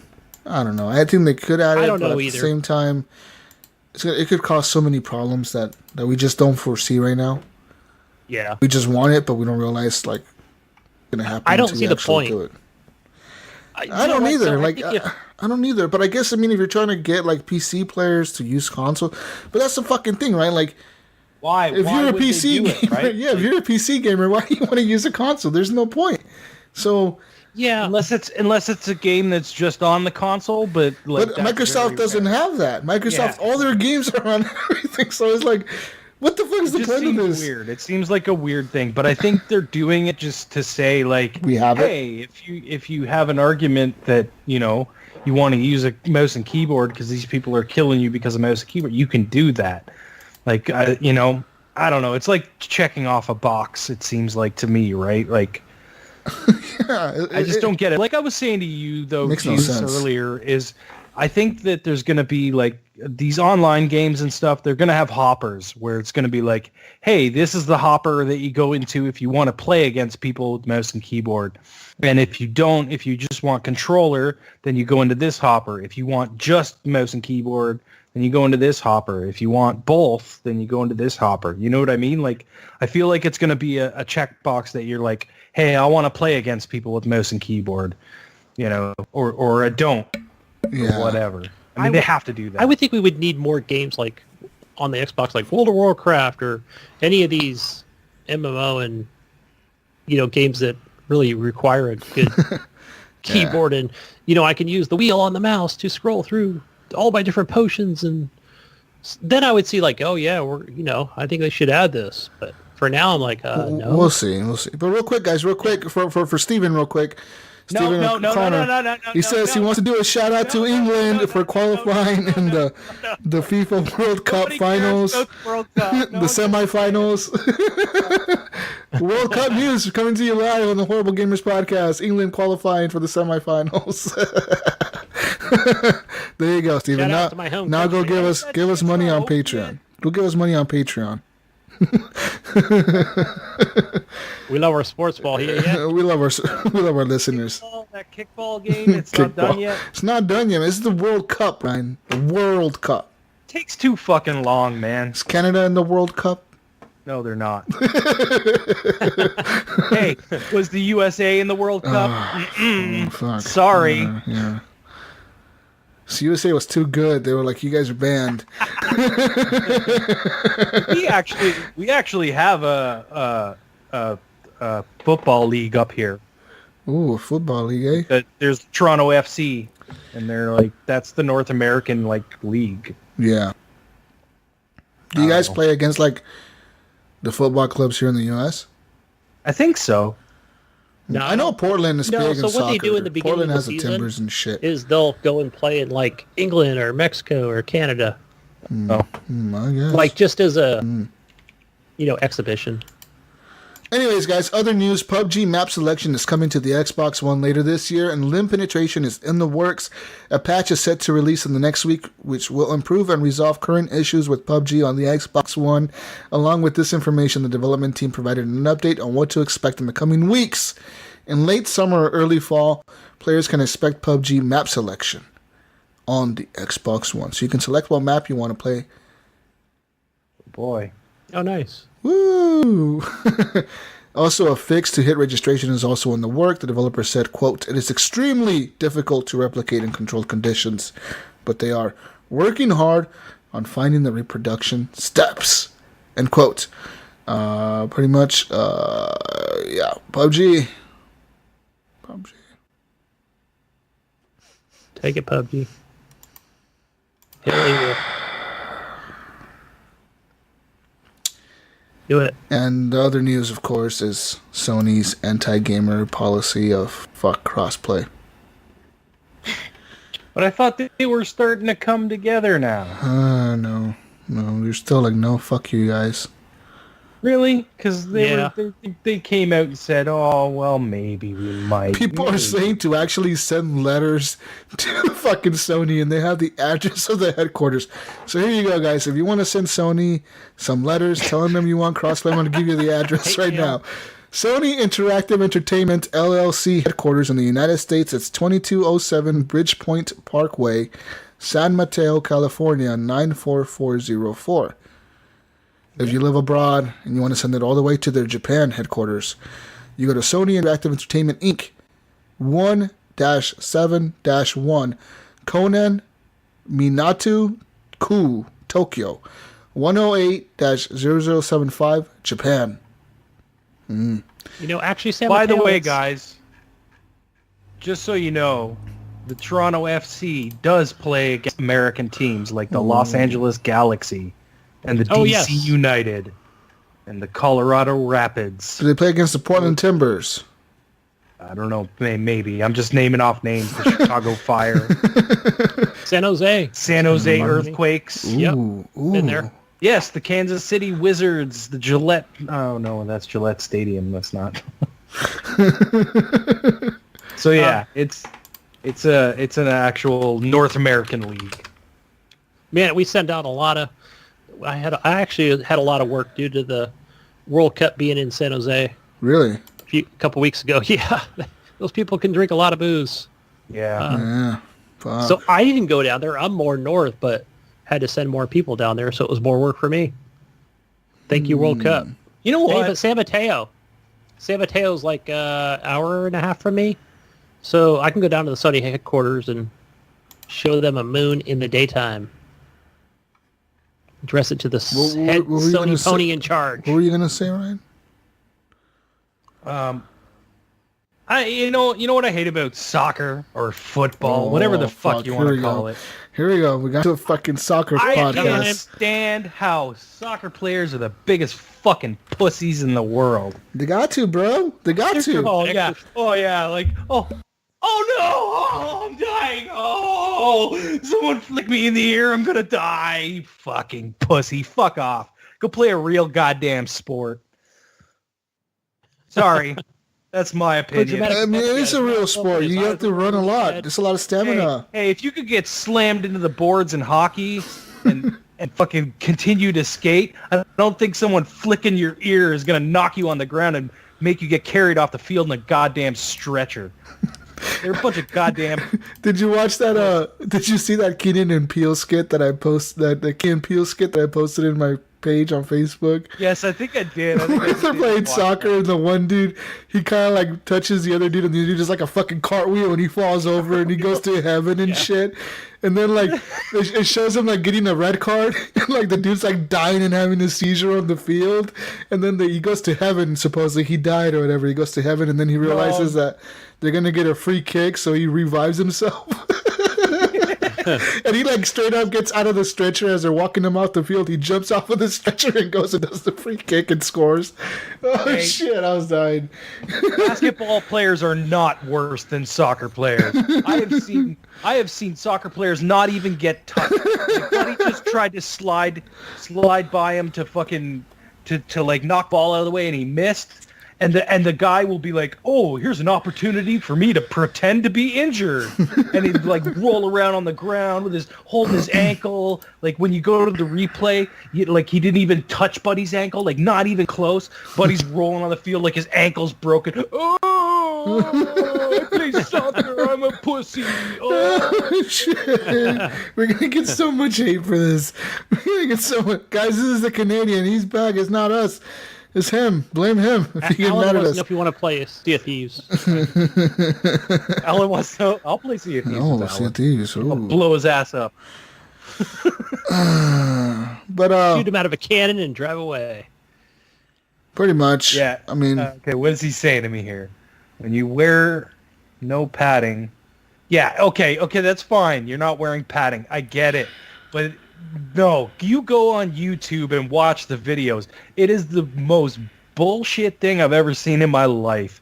Like, I don't understand it. It's, like, I get what you're saying, but it's like soccer's the worst for that. It's the worst. It's like just pure stupidity. Like the stuff that I see, it's like I couldn't even watch that sport. It would make me sick. I would be like, I can't stand watching these people just like act like pussies because they make millions and millions and millions of dollars to like act like a pussy on the field.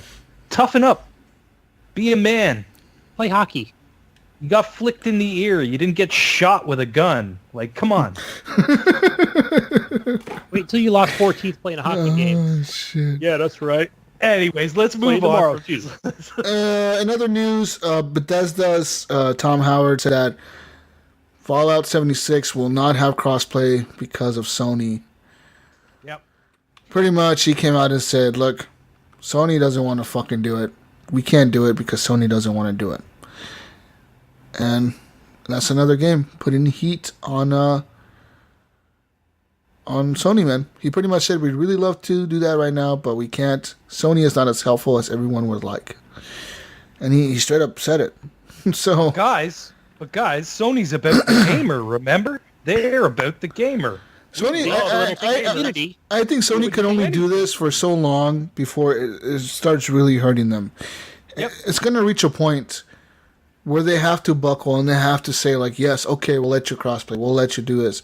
They can't just keep locking people's accounts and shit to their platform. And Fortnite really pisses me off because that's not even their company. I mean, I would understand if, like, they own the publishing rights to fucking Fortnite or something, but they don't. Yeah. They don't own Epic. They don't own the publishing rights to Fortnite. They don't have nothing besides you playing the game on their platform. I think Epic, like, I know they would not do this, but Epic should just be like, okay, if you don't want to do this, then we'll pull our game from your platform. Oh, you know what I mean? That would totally make them fucking change their stance, I think. Would Sony change their tune? Yeah, but I think at the same time, Epic still makes money off of this shit, so... Yeah, I know, like I said, I know that wouldn't happen, but oh my god, if Epic did that, if Epic was just like, you guys are assholes. What if Bethesda came out and said, we're not going to release Fallout 76 on PS4 because fuck you guys. You guys don't want to crossplay. What if they did that? That'd be crazy. Right? And I mean, what about this? Like when people went and got their Switches, right? They were locked out of that because of the PS4.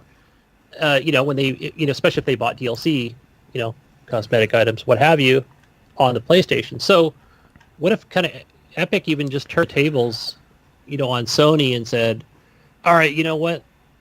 We'll just, if you buy it on the Switch and everywhere else, we'll just lock you out on the PS4, So, because then Sony would be like, whoa, wait a minute, hold on.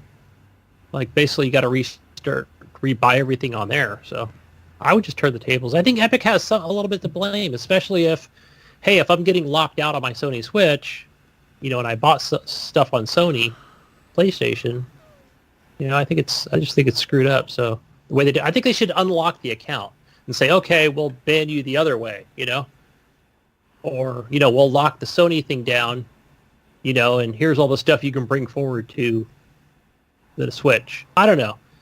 Maybe Epic is in a hard spot with this, where they don't want to get, piss off Sony, because they're in it to make money as well. Well, they are, but I mean, Sony at the same time should understand that they're gonna fucking alienate their players, man, and they're pissing off a lot of people, even their own fans. Their own fans are mad about this, and those fans need to stand up and allow crossplay. So like I said, if they mail them letters at the fucking headquarters, like I gave you the address, and fuck it, make him do it, guys. Even Greg Miller tweeted about it on June 18th. He was like, I bought Fortnite Battle Pass on my Nintendo Switch. I linked my Twitch Prime and my Xbox Live to this account. Yes. This makes my throwaway Epic Games account my main account. So, yeah, a lot of people are saying their throwaway accounts are becoming their main accounts because they're just buying the Battle Passes on their Switch or on their Xbox. And they could just use that Battle Pass on everything, while PS4 just doesn't let you. That's stupid. But yeah, that's all I have for news, guys. Let's move on to community questions, because I'm done with the news. Question time. We've got quite a few questions from Brian Tulp Jr. Okay. And first one he asks is, what song comes on and totally teleports you to a day and time in the past with a good memory and also a bad memory one as well? What song? Yeah. I mean, it depends. Like songs from like my childhood or my teenage years, I hear them and they remind me of things, But a specific song, like it's lots of different stuff. I could listen to like Guns N' Roses and be like, hey, when I was 13, I fucking remember, taking the bus to summer camp or some shit like that. You know what I mean? Like, yeah.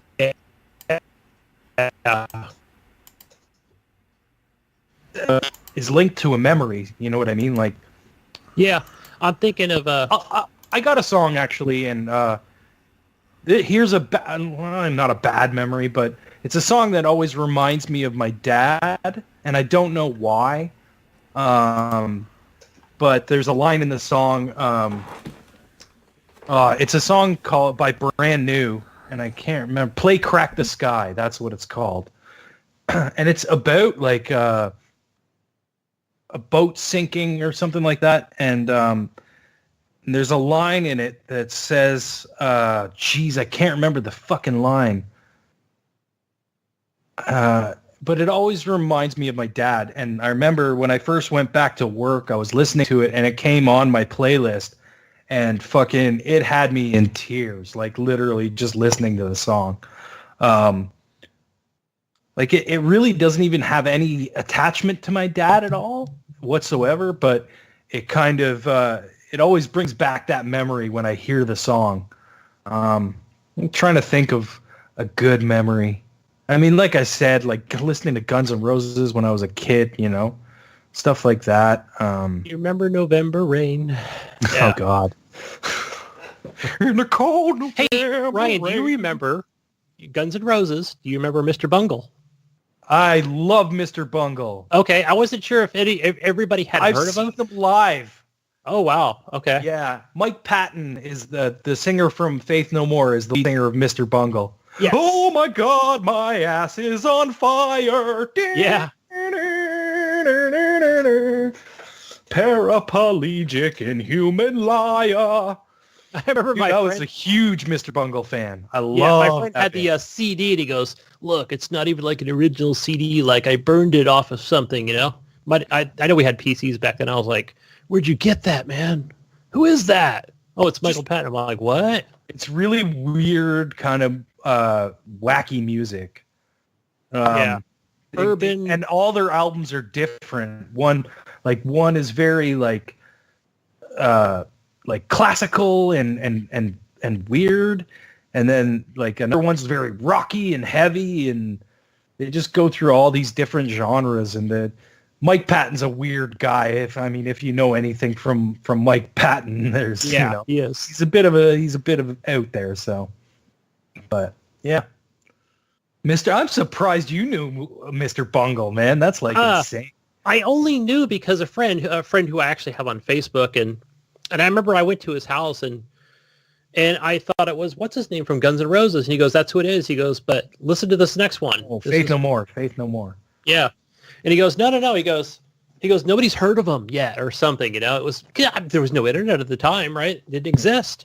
So, and I was like, no freaking way, I was like, that's cool. But yeah. Dude, I have all their albums, man. Seriously. Yeah, this was back in the day, right? So I didn't know, Yeah, it was in the 90s. He did a project. He also did another project called Fanmatazago or something like that. I can't remember, but they were very similar to Mr. Bungle, very off the fly, like weird, changing tempos and like, going from one style of music to another and just really mixing things up. Yeah, Wow. So Guys. Oh, breaking news. Uh-oh. We have more news than I thought we did. Our news machine just confirmed that we have a lot more articles. Holy fuck. Oh, shit. Oh, shit. Well, it didn't update in the OneDrive. I got it. I got the news, guys. I got the news. All news. You guys want to go through them? You guys want to go through them? We were reminiscing on some rock and roll, though. Reminiscing on some rock and roll. I like me some Guns N' Roses as well, guys. I like me some Guns N' Roses. What song do you have memories? I have lots of songs that bring me back memories. Sweet Child of Mine brings me back a lot of memories of my kid, dude. My kid being way younger. She loves Guns N' Roses, dude. And you'd be surprised. She's like 7 years old. She knows a lot. She knows like most of their songs. Because we always listen to them. And oh shit! Yeah, dude. You must have just updated this because I see it now. I see all the news. Yeah, that's one of them. I mean, other songs that are in Spanish. One of them reminds me of my dad. It was one of his favorite songs. Another one reminds me of my mother. Just reminds me of them. So sad memories right there. But that's a happy memory. A Sweet Child of Mine brings me always thought of my kid. I love that song. I fucking love it. Lots of old school rock, man. I listen to a lot of rock. Yeah, matter of fact, mine would be rock. It would be Blackout from the Scorpions. Nice. Oh, jeez. And I just remember, us partying and watching the concert, via VCR tape is what it was at the time. Yeah. Like one of their live concerts. It was pretty cool. And we were just partying down hard. Whoa. Get drunk and stoned, you know what I mean? Yeah, it's good times. Good memories. Wow. Yeah, there's a shitload of news here yeah, now. Dude, lots of news. The news machine set us straight. Like, hey, motherfuckers. Sorry, news machine. You did your job very well. I apologize if I talked shit about you earlier. But let's move on to some more news. Amber Peterson was lounging in bed with her 7-year-old daughter last week, guys. Watching her play the popular children's video game Roblox on her iPad when she saw a disturbing display on the screen. Her confused daughter, Brooklyn, paused and showed her mom the screen, which Peterson says showed a female avatar, her daughter's character, being, quote, violently gang raped, end quote, on a virtual playground by 2 male avatars. Words cannot describe the shock, disgust, and guilt that I am feeling right now, but I'm trying to put those feelings aside so I can get this warning out to others as soon as possible, Peterson wrote in a Facebook post. The post has been shared more than 7,000 times as of Friday afternoon. The Raleigh, North Carolina-based Peterson took screenshots of the incident and shared them online. Peterson said the photos show her daughter's character being assaulted by 2 men on a patch of grass as a female observer jumps on her body. What? Wow. What the fuck? Just wow. Is there like? Wow. Is this just text? Or is there like No. So I clicked on the link. I'm looking at screenshots right now. Where's the link? It's in the article. It's in the article. Hold on. Let me send you the link on the chat right here. Chat machines. Go to Skype chat real quick. It's in there. Yeah, this has got to be on the. I don't know what it would be on. That's her PC, Facebook profile. iPad. I don't know. That's. Don't they So allow mods and stuff? no, I mean, I'm looking at the screenshots now. Keybind scripting or whatever they call It it. shows a character on top of the other character, jumping on top, and the other character. I don't know. I mean, I guess it's just so fucked up. It's just fucked. Yeah. Yeah, this is a long post on Facebook. I would probably. My first instinct is good on you, Mom, to catch this, right? Yeah. So, because she's monitoring her daughter, what she's doing in game, and so. But then on the other hand, I'm like, okay, can we just not play Roblox with, this garbage? Is there a way? I know my kid plays it on the PC and they've got the scripting and, there's modding and things like that, but I haven't seen anything like that, but. Yeah, it's kind of crazy here, man. And it says, yeah, pretty much that's what she thinks was happening. She says, edit. Over the past few days, I have received hundreds of private messages. Thank you to those who have reached out and given your support and heartfelt concerns. I wish I could respond to everyone, but it's not possible right now as I am tied up caring for my medically fragile son. Many have also sent friend requests, but I cannot accept them for privacy purposes. It sounds like many are looking to access my screenshots in the comments section. If you click on the post itself, you will be able to see the comments. So yeah, I'm looking at the screenshots. I mean, really? I mean, I don't know. Apparently, Roblox is Peggy 7, so 7-year-olds and above are technically that's what the game is rated for. Children 7 and above. There's over 64 million users on the platform, and the game does have settings for parents to block outside conversations and invitations, as well as 24-hour moderators that are hired to block any potentially inappropriate content. Now, this is true because my daughter was playing Roblox the other day, and she was using her own iPad, and she got mad at her friends, and she was telling her mom, she was saying, what the hell? Why didn't my friends snitch on me? Like, why did they tell on me? They tattletaled, and her mom was like, what do you mean? What do you mean they tattletaled? And she was like, my friends told on me. Like, why did they tell on me? Because it popped up and it said, your account has been blocked for such amount of time. You cannot send messages or whatever. You can play the game, but you can't send messages. It was because my daughter was playing with her friends from school, and she asked her friend, like, hey, where do you live? So they can hang out or whatever during the summertime or whatever. Like she can go over and hang out or whatever. They can come over and hang out. She asked, where do you live?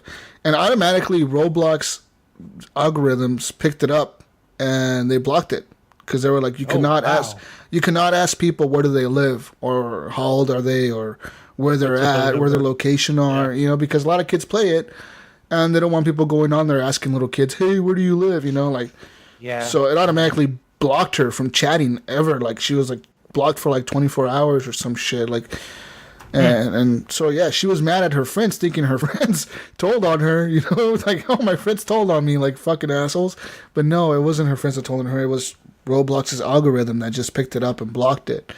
So they have a lot of features like that. In this case, I guess it's shitty that happened, but glad that the parent caught it.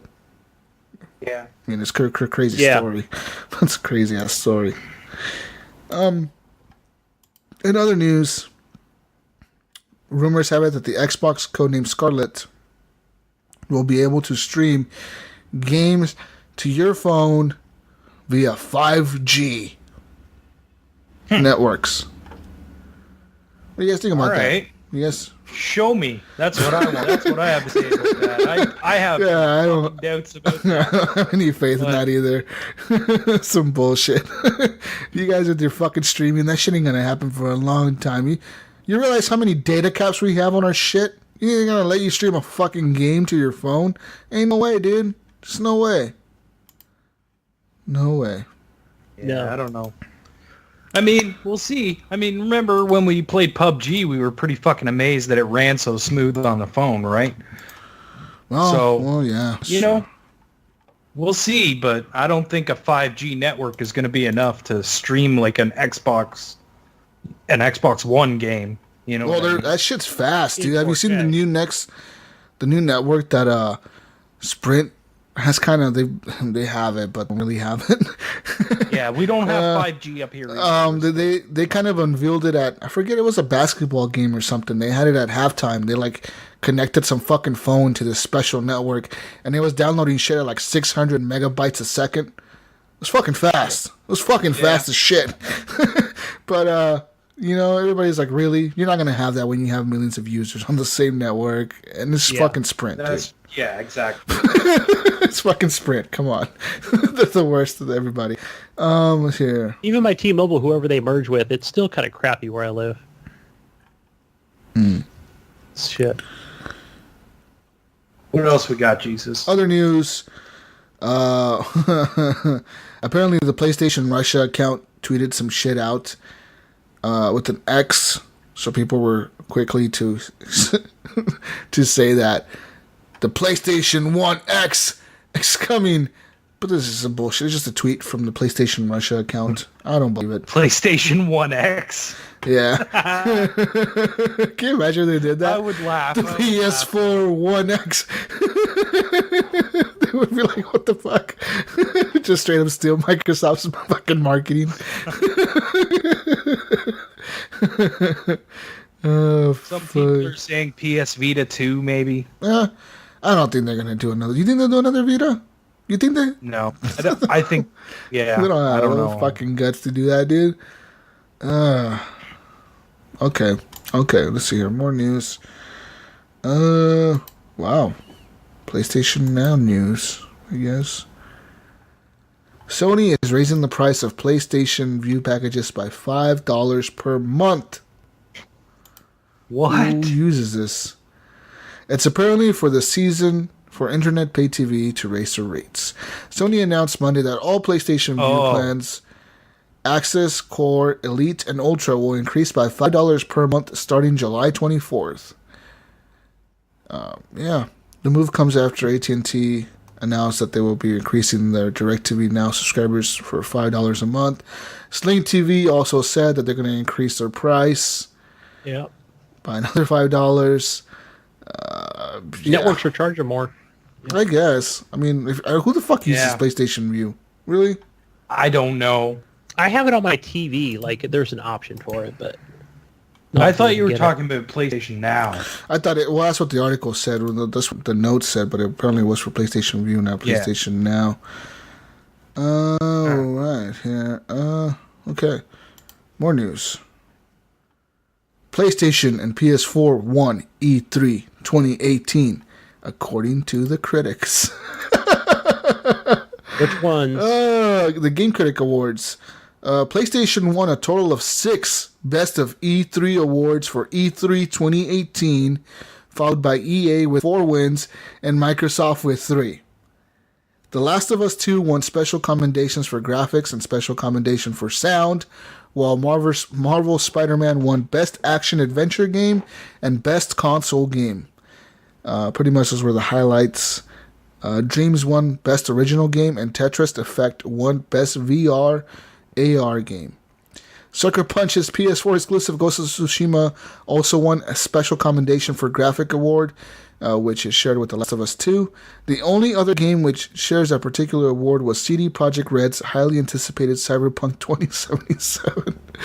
Although EA's E3 2018 conference wasn't exactly beloved by gamers, it still grabbed a bunch of Game Critic Awards. These include the Best PC Game and Best Action Game for Anthem, as well as Best Online Multiplayer and Best Sports Game for Battlefield 5 and FIFA 19. Oh man, let's see here. Well, I've been listening to a lot of different podcasts and stuff, especially before E3, during E3, and after. Apparently Sony won. And it's like Microsoft wasn't even there. It's like everybody's reaction. Not everybody, but all these people's reactions are E3 sucked this year. It was bad. Yeah, you're there, and I watched it, and it really wasn't that great. It just wasn't that great. E3 sucked, basically. It's like, okay, you suck as a fucking gamer, okay? Because Xbox killed it, and Microsoft had just, had a few My view of games to show. E3, Sony had amazing games to show. They did. The games that they showed were fucking awesome. Their presentation was garbage. It was a slap in the face, and everyone is so on Sony's dick that they just want to fucking find a way to make them win, to make them be the top. You know what I mean? Yeah. It's like, well, I'm on the PlayStation bandwagon, so we better fucking, I don't know. I should be on the PlayStation bandwagon. I bought 4 of these fucking things already. 3 of these fucking systems. Fuck. You bought a PS4 Pro and you want to sell it already. I want to sell it. I'm going to sell it today, actually. That's how much I don't want this shit anymore. I'll buy another one. For Spider-Man. So I will send you my PS4. You send me your Pro. It's a fair trade. It's a fair trade. I'll sell it. I'll sell it for $200. First taker. Send you my Canadian PS4 for your American PS4 Pro. Do it, dude. Do it. Oh, it's the man. exchange rate. It's the exchange rate. No. I'm putting a tariff on you. You bring a Canadian tariff on my shit? Hold it till September. I'm going to Seattle in September. Ooh. I'll just grab it on my way up there. Ooh. Sorry, it's going today, guys. It's going today. Damn it. It's gone. It's fucking gone. Out of my house. I can be able to play Spider-Man. I've already reset it. I'll buy the Spider-Man one when it comes out. Oh, Jesus Christ. I probably will end up doing something stupid like that, but oh well. Who knows? Why would you do that? No, I'm just going to play it more on my Xbox. I use it more anyways. Yeah, I'm the same way, man. I only turn my... I finished God of War, and I don't know what to do in my life anymore on the PlayStation. Yeah. So, I'm done with it. Anyways, the runaway hacking on the Nintendo Switch is fucking crazy. Apparently, people have been able to put Pokemon Snap on the Switch from Nintendo 64. What? Yeah. Yep. Nice. Yeah, it's fucking hacker central, man. The Switch apparently has very bad security. And in other news, it also has very bad quality control. Some people are now saying that their Switch plastic is cracking. Wow. Dun, dun, I should pull my Switch. They say it's cracking on the bottom. You know where the vents are? Where like the speaker and the vents are? They're saying that it's cracking on the vents because of the heat. It's cracking the system on the vents because of the heat. And it's also cracking near the top where you put the headphone jack in and where you put the game card in. It's cracking on the edges there on the seal with the screen. People are just saying that, these things are just badly built. Multiple cracks. I haven't even opened my Switch since I packed it back up and moved. Ooh, is it cracked, Ryan? Can you confirm the cracks? I will check right now. I'm unboxing it as we speak. Mine hasn't got much use, so... No cracks, Gunny? Gunny put his glasses on to check. I got the glasses on. You got the glasses on. He's checking for the cracks. No cracking, my kid calls these the pedophile glasses. That's what I look like. No cracking. Brian, wire transfer me $200 to PayPal, and I will legitimately send you my PS4 Pro. Do it. No cracking. We're all good. No cracking. No cracking? I'm good. You're good? No cracking. My Switch is good. I got the good plastic. It's Canadian made. You got the Canadian, no tariff on that? No tariff on that. Fucking tariff. I'm going to put a tariff on you for being on the show. Canadian tariff. I'm going to charge you. Extra. $100 a minute. That's it. The shows are now 10. Oh, guys. In other news, Dead Island is coming to mobile.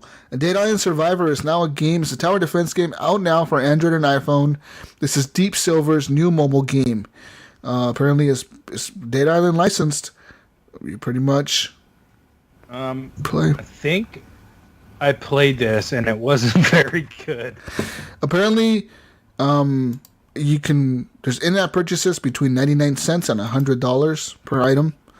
It's up to you if you want to use them or not. Yeah. And in other news, let's go here to some other news. No, this isn't the one I played. Oh, Okay, no? It's a different one. I'm watching a trailer for it right now. Or is it?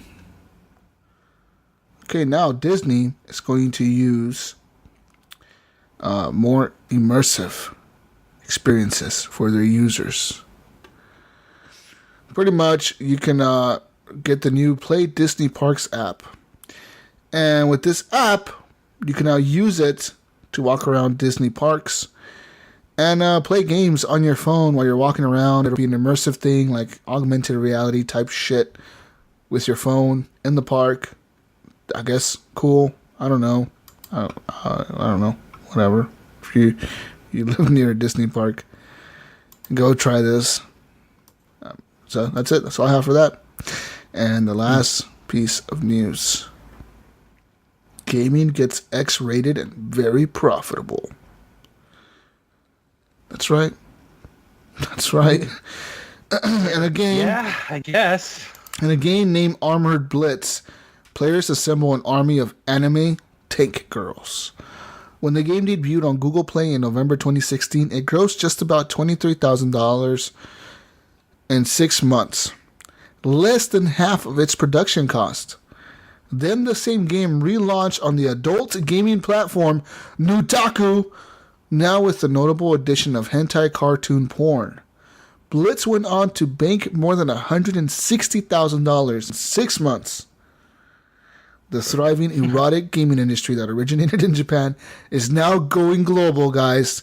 Backed by porn giant MindGeek, owner of Pornhub, YouPorn, RedTube, etc., Nutaku has become a mega platform of titillating gaming, offering a mix of imports and indie releases with 10 million registered users, 40% of whom play daily, and 70 million monthly page views. The platform output of single-player kink has exploded more than 800% since 2015. Porn to play is a trending thing on indie platforms as well, largely via mobile. Lewd gaming sites Eroges.com has gained 250,000 subscribers since November. 65% of its traffic comes from Android. And game downloads on the porn app store Mikandi has spiked 81% since 2016. Holy shit. Japanese companies are reaching out to the US to help bring in their games to the US market, says Mikandi co-founder Jen McEwen, motivated by a boom in developer crowdfunding and Patreon and Kickstarter, as well as partnerships with Japanese game studios. The next erogenous zone is VR. The virtual world Red Light Center claims 220,000 active members, and VR recently became the most searched term on Mikandi. Time to boot up your Xbox. Yeah. Woo! Porn gaming, guys. Here. You guys, yeah. Man, that shit's been around a long time, though, man. Like, But in America, bro? America? I mean, if you searched it out, I'm sure you could find it. Brian Tobe Jr. says, owner of a new PS4 Pro VR bundle. Telling you, Brian, $200. I'm shipping you your fucking PS4 Pro today, bro. PayPal me, motherfucker. Be done. You buy your VR headset and everything.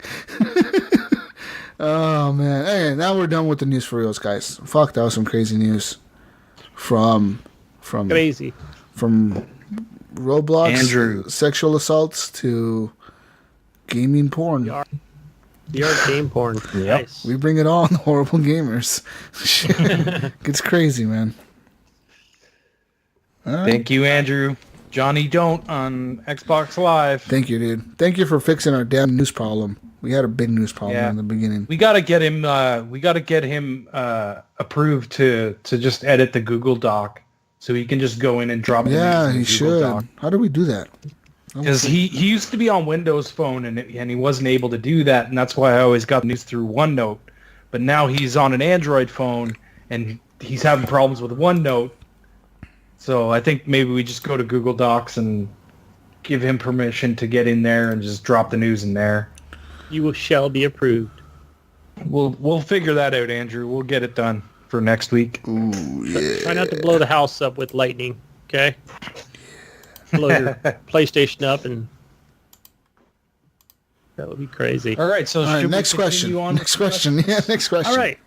Next one, Brian Tulp Jr. asks, what movie has the best soundtrack? What movie has the best soundtrack? Sure, I don't think it has to be video game related.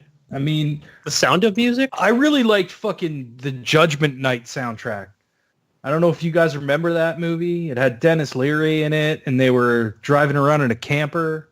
But the soundtrack was like all heavy metal rock bands mixed with hip hop bands. So it was I remember that movie. It was like BioShock and or not BioShock, Biohazard and fucking Del the Funky Homo Sapien and Onyx and fucking I can't remember who Onyx was with. Incubus was with somebody too, and there was a bunch of like rock bands mixed with hip hop bands, and it was actually a really good soundtrack.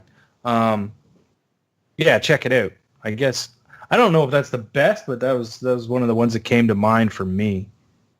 Yeah, Onyx. They were pretty hardcore. I remember them.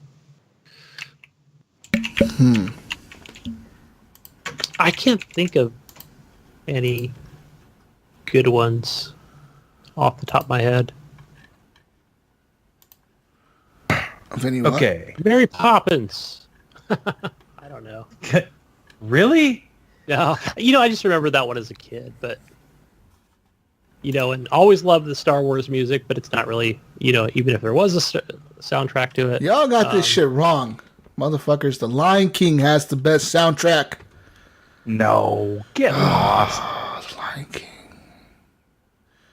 You telling me that Circle of Life don't get you fucking hyped? It gets me fucking hyped. No, does not get me hyped. The fucking... You know what, Ryan? When you have a child, when your child is born, you're going to learn a bigger appreciation for fucking Disney movies, all right, bro? You're going to have a deep appreciation for fucking Disney movies, Ryan. Here's Lego the the movie. Soundtrack for Judgment Night, okay? Helmet and House of Pain, Teenage Fan Club and De La Soul, Living Color and Run DMC, Biohazard and Onyx, Slayer and Ice-T, That's a good one. Faith No More and Booyah Tribe, Sonic Youth and Cypress Hill, Mudhoney and Sir Mix-a-Lot, Dinosaur Jr. and Del the Funky Homo Sapien, Therapy and Fatal, and then there was a Pearl Jam and Cypress Hill thing too. But there was more than that. I swear there was... Where the hell's the Incubus tune? That's supposed to be in there too. That's a lot of good artists right there. But yeah, it was cool to see like two different... This is in 1993 too, right? So it was cool to see two different types of artists coming together to make one song, right? That's why I liked it so much. Anyways, sorry. The NWA movie. The NWA movie had a good soundtrack. Oh, yeah. Why? Because fucking NWA, bro. What do you mean why? Oh, NWA though, like... Eazy-E talking shit to the cops. Fuck yeah. Oh, please. Pretty much. An Ice Cube, an MC Ren. Yeah, Dr. Dre. What else we got? Next question we've got is, next one from Brian. What band do you wish would come back from the dead to play one last show? Who would it be? What are these all music questions, Wow, what's up with music, Brian? What the fuck? How about the Grateful Dead? Yeah. They're still... They're alive. They still yeah, tour? except for Jerry Garcia. Yeah, I mean, they still tour, I think. They won't die. They're like fish. I was never a They won't fan. go away. Who would I like to see come back? Well, fuck, with the recent death of... what the hell is his name?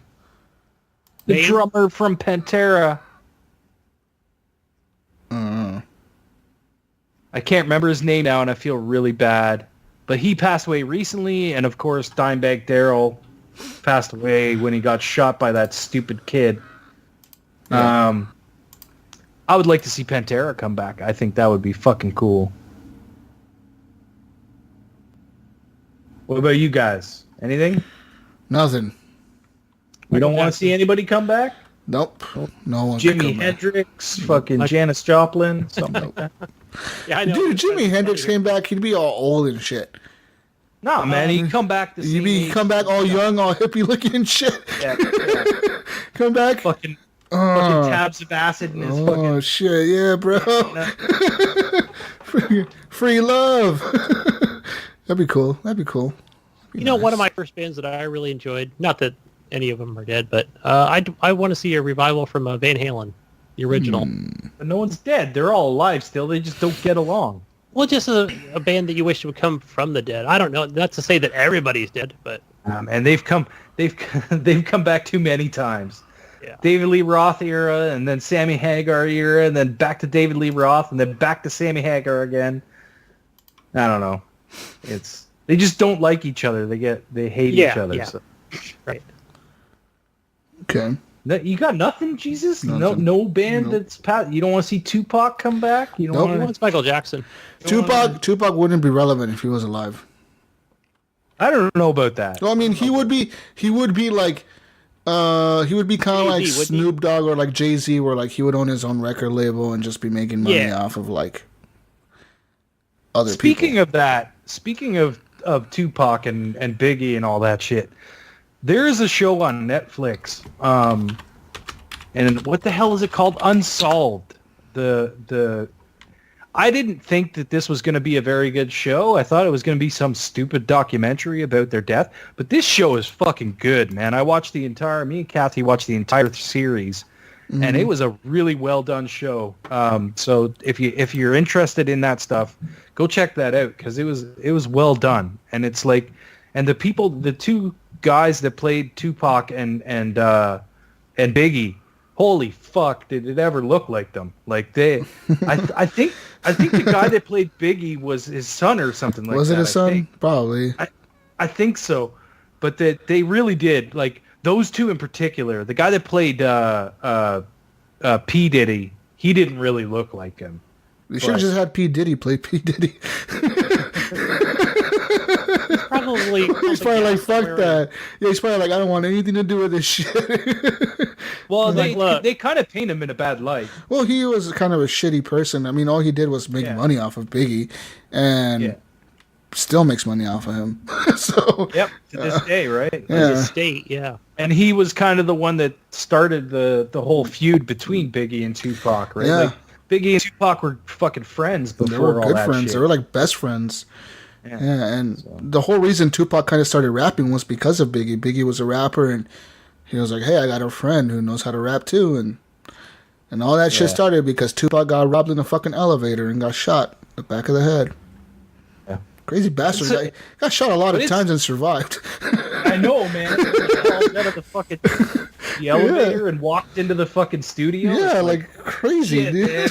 Just fucking soaking in blood. Yeah, dude. Anyways, if you check that show out if you're interested in that stuff at all, because it was really, really well done. It's on Netflix. So yeah, and I read on Twitter recently that there is an arrest is imminent in the death of Tupac? Shooting of Tupac So I don't know. I think they have. I heard that's a rumor because of this documentary that Ryan is talking about.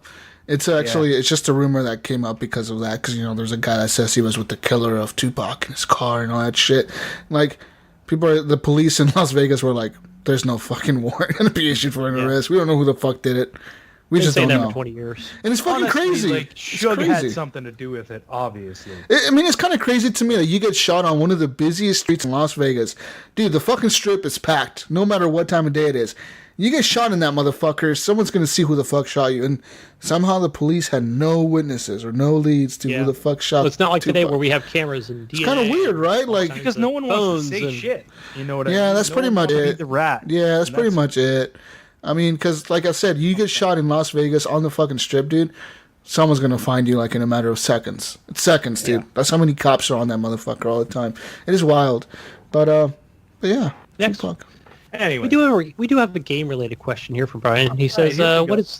what is a game related superstition you have, and a non game related one? superstition. Game related superstition. Oh man, like.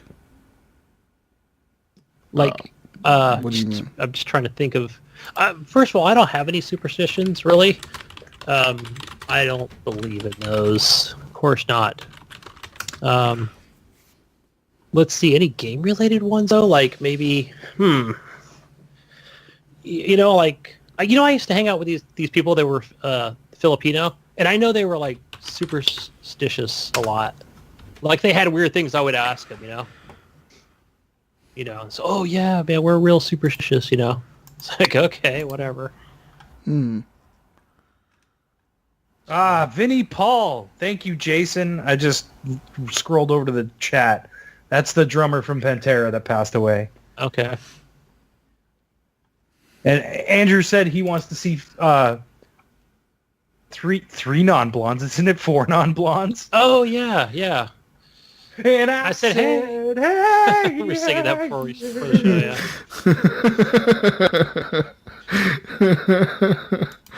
yeah. Is Blondie still around? I wonder. I don't know. So. No. Call me. Oh, wait. No, is she? I think she just toured around here recently. Maybe she is. I don't remember. I don't know any superstitions related to video games or like gaming superstitions. I don't know any off the top of my head. I'm trying to even Google. I can't find any. I don't think of any, dude. Yeah. Like, is there anything special you do to your controller before you start playing? I don't know. Like rub it or something? Like, what the fuck you want me to do? I change the fucking batteries out is what I do. I mean, what the fuck you mean? Like, anything special you do to your controller? No, dude. Nothing. Nah. Like some kind of fucking ritual you do before you my go. controller. Like you put like playing Halo. you put two elastic bands around your controller, the corners of your controller to give you a little more grip. No, Something like no, that? No way. No. Nope. I don't Well, know. that wouldn't be a I don't superstition. That do would be that more stuff. for Just- yeah. Nothing, dude. Yeah, nothing like that. He also asked, what movie have you not seen that shocks people every time you say it? Avatar. Really? See? See what I mean? See what I mean? Yeah, that's the movie I haven't seen. Exactly. I watched that. It was weird.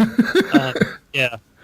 I haven't seen it. I have no clue what the fuck the movie's about. I know it's about like some blue people. There's a mech in there somewhere. I think I've heard about something about the best looking fucking CGI ever back in the day. I just haven't fucking seen it. The best use of 3D as well in a movie, I think. Never the seen time. it. No fucking clue. But it was, I mean, I'm trying to think of a movie that I haven't. I've seen a lot of fucking movies though, man. Like, most likely you name it, I've seen it. I guess recently I haven't seen Solo yet. I don't know. Neither have I. Have you seen Black Panther? Did I see Black Panther? No, I haven't seen Black I haven't seen that one either. What? That's like a big thing, right? You haven't. I haven't seen that shit either. I don't give a fuck. Wakanda, something about Wakanda. Fucking, I don't give a shit. Yeah. I don't give a fucking flying fuck. I actually just started watching the Tomb Raider movie the other night. The Tomb I Raider? haven't seen Tomb Raider. Yeah. Tomb Raider's good. The new one is pretty good. I haven't seen the latest. It's like a mix of the first video game reboot and the second one. Like Rise of the Tomb Raider and the other Tomb Raider. I was super exhausted and I fell asleep halfway through. It's so- pretty much the same story. Like Lara Croft goes to this fucking island. But in this one, in the movie, she goes to the island to find her dad. Yeah. In the yeah. game, she goes to the island because of her dad's findings. In this one, she goes to the island because she needs to find her dad or whatever. That's the whole... She thinks Dad's still alive or something and just following his clues. Yeah, pretty much. But it's pretty much like the video games. They did a pretty good job. She looks just like the Lara Croft of the video games, kind of. Yeah. From what I watched, it was. They should have just pretty used. They should have just used the voice actor because she literally looks like the fucking Lara Croft in the video game. I don't know why they didn't use her, but Maybe she doesn't know how to do stunts or something. Maybe she's just like, fuck you guys, pay me too much or something. I don't know. No, I'm sure she did stunts when they were doing motion cap. Yeah, so I don't know why the hell they didn't use her. That's weird. Hey, miss. But yeah, that's one movie I haven't seen. I haven't watched a lot of movies, I'd say, in the last 4 years, but I try to see like every Marvel movie, anything that's really super popular. I don't really give a shit about. Dude, that's the one thing I try to avoid seeing is the Marvel. I haven't watched the last few Marvel movies that came out. The last one I watched was the what's the one with the Avengers?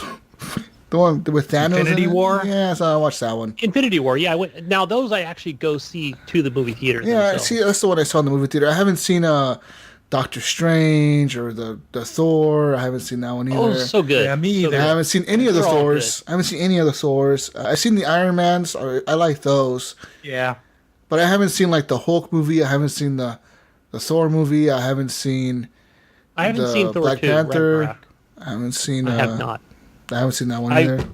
I've been wanting to rent that one, but I'm like, yeah, I don't know. I didn't. Spider-Mans. I haven't even seen the new Spider-Mans. I haven't seen any of those. Fuck it, yeah. It's. I don't give a shit about like superhero movies are oversaturated, and I just don't care to give my money to them. Yeah, like, if guys, it comes out like on the rental, I'll get it.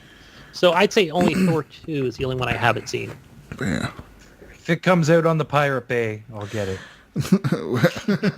Yeah. Oh, you know what I haven't seen? You know what I haven't seen, Jesus? What? Is the last season of Game of Thrones. Okay, now you're fucking up in life. Don't talk to me. We can't be fucking friends. The last one was so good. We can't be fucking. You haven't seen the last fucking season, dude?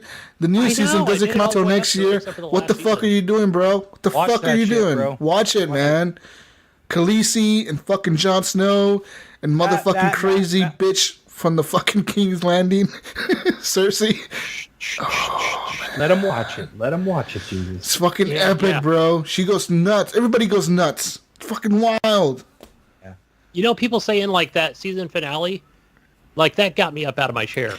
Well, what is it? Was it in the Ryan? Remind me when Cersei goes batshit crazy and destroys everything. That's like not even the last episode, huh? That's like the middle of the season. No, it's not. No, yeah. That shit was a oh shit moment. Dude, that like just the music, the way the music starts playing and the way they just that whole thing just plays out is fucking like the best thing I've ever seen in my life. I was like, they're all in the church, right? Yeah, dude. And the explosives. Yeah. Okay, just so we're on the same page. With the music and shit, dude. Right there, oh my god, that shit was the best thing ever, dude. She like multi-kill Cersei. Yeah, and that look on her face. Guys, we got about 10 minutes.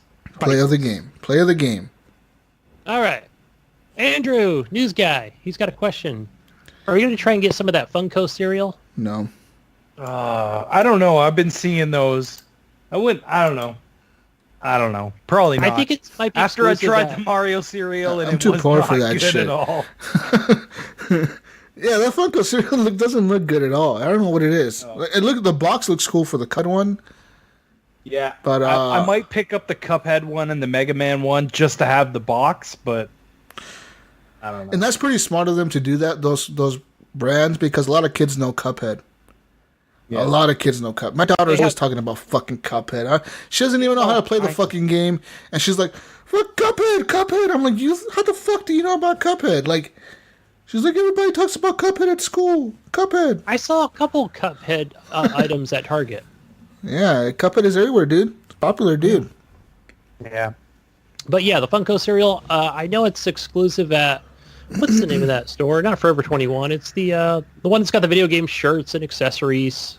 Hot Topic? Yeah, it'll be exclusive there for I don't know how long, and then eventually, I know I'm going to see it at 7-Eleven because I deliver all the wine to all the 7-Elevens, and yeah, like I see a lot of Funko Pops and some game-related stuff there.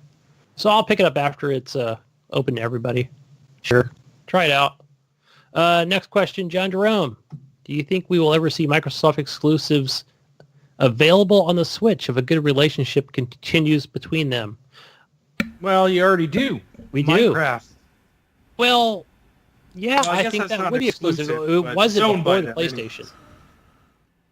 it was owned by Mahjong, right, or whatever, or 4J, or Mojang. Mahjong. But yeah, I think since the Switch was available, 4chan. it It was owned by 4chan. It's owned by Tencent. What are you talking about? Shit, dude. Gunny just named what shit. else is there? Is that the only one they've got Minecraft, and what else? Fucking Gunny. No, I don't think we're gonna see any exclusives coming to the fucking Switch from the Xbox. You really see fucking Halo on Switch? They would never allow that, dude. They just wouldn't. They'd just be like, fuck no, we're not gonna allow that on the platform. Are you crazy? Well, they might. I mean, they allowed fucking Wolfenstein on there, and that's pretty violent. Yeah. So. Yeah, that's Bethesda, right? But it's a single player game only. You cannot connect online on that. So. It's that online component that changes everything for Nintendo. They have too many kids on there that. Yeah. But I mean, Fortnite made them use the online, and they're doing it, so I guess. The other thing is cross-compatible, right? know, But that's yeah. more of an Epic thing. Who knows? Maybe. Depends how the relationship continues with Nintendo.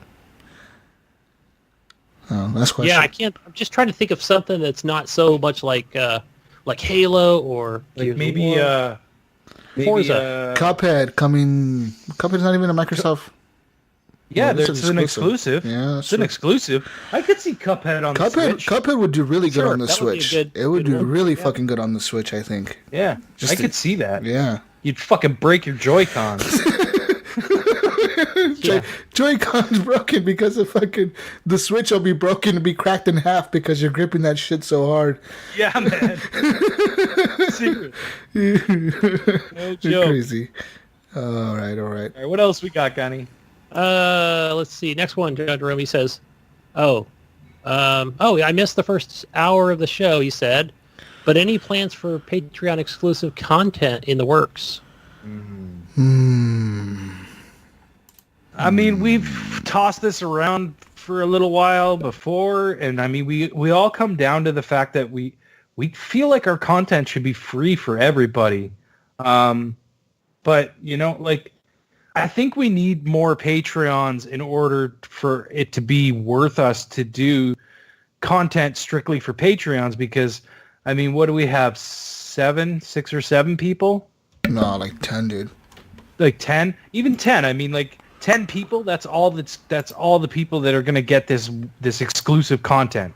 You know, it just doesn't seem like it's going to reach enough people. Although, I mean, there's things we've been thinking about and there's some stuff I want to discuss with you guys off the show about different content that we can start. So we'll see what happens. I mean, maybe you might get some like bonus content, like so, you know, the stuff that I usually put on the end of the show. Maybe we'll put together like a little show like that maybe once a month where it's like a bunch of just stupid shit that happened before we started recording or after we started recording or whatever. You know what I mean? Maybe we could do that because I feel like that would be okay. We want to give our Patreon something. It's just we don't want it to be pointless. You know what I mean? Where it's just to 10 people. You know, it seems like, you know. It seems like it would be a lot more work just to make this content, but you know, you guys are paying us too. So I mean, we need to start thinking about this more, you know, and we need more people to be on the Patreon to make it worth it. Yeah, we do, and that's the one thing, man. Like Patreon is awesome, right? Because we get a lot, you know, it allows you to support the show, and we really appreciate that. But at the same time, we want to be able to give back to you. So one of the things I've been thinking about doing is maybe giveaways that are exclusive to our Patreons, and I've thought about that. And we could discuss that. You know, that's maybe something that I think we should do. Maybe once a month, you know, we give away a game or something, or an Xbox gift card to someone in the Patreon. On my PS4 Pro. Or you know what I mean? We get a lot of review codes and stuff like that. That sometimes maybe we can give away some codes. Maybe we can talk to some devs and see if we can get some codes to give away. We'll see. We'll see what happens. We've done it before, you know, prior to Patreon, so with giveaways. We have. And before it used to obviously be open to all the listeners, but I think our Patreons since they are supporting us financially, even if it's just a few bucks a month, we appreciate it. You know, I mean, fuck, Jonathan gives us $10 a month. It's crazy. You guys are crazy, but we appreciate you. So, yeah, we do. We'll figure something. We'll message you guys on Patreon because we can message you directly.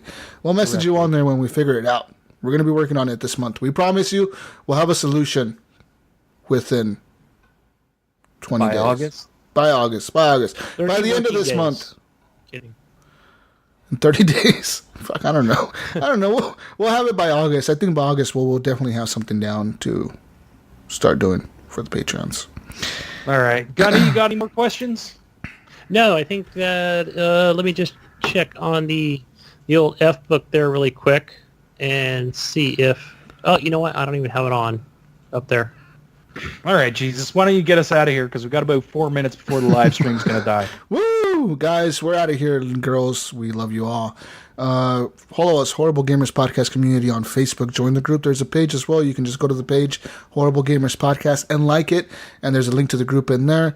Email us, feedback@horriblegamers.com. If you want to tell us what you want from Patreon, if you're a Patreon supporter, go ahead and email us at feedback@horriblegamers.com with what your suggestions are for the Patreons, or just message us directly on Patreon. You can do that by just heading to your Patreon and selecting send message to us, or on Xbox Live or whatever. You can find us.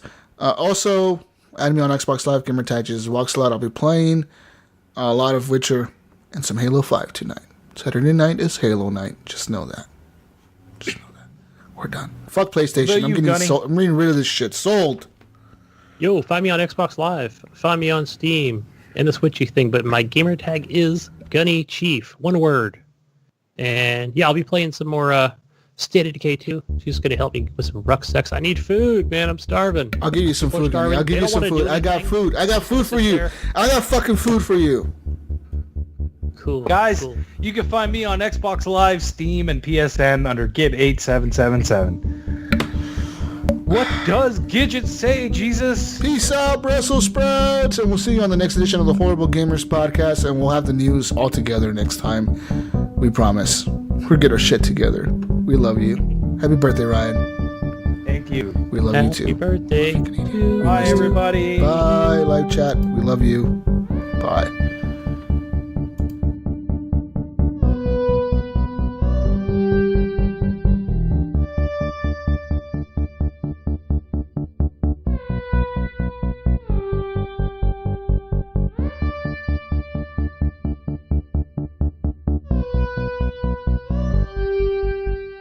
Is that your living room behind you, Ryan? Mm-hmm. Nice. Take a cafe So at far. home? No, not today. She's working. Have you slid across the hardwood floors yet? No. Sure, do it, bro. Do it. Really fast. Do that like it's old time. I would. I I'd don't I don't know if I'll slide very good. We'll see. I'm probably going to Put your fall. sunglasses on. We see Ryan fall over, bust his head open.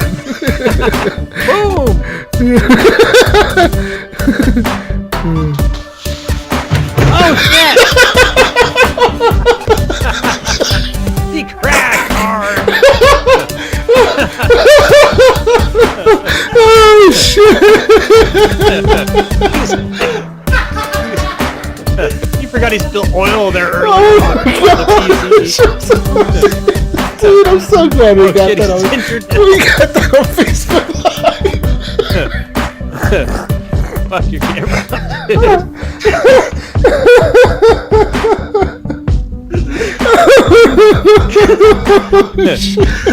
I was gonna slide that far. Oh my god! Oh, man. Was anybody error. watching? I think the people were Well, watching. we're gonna find out. How did you see that or Matt? Find that shit. Oh, that's going to the end of the show for sure. Dude, I saw you were coming in hot. Man. I was like, oh shit, he's not gonna make it. Oh man! Oh, I thought your whole desk was gonna fall. Dude, I thought it was funny too because you guys saw the whole thing. I didn't realize when I hit the desk, the camera went down. Yeah, you so you rolled could on the actually see floor. me on the floor. You bounced back.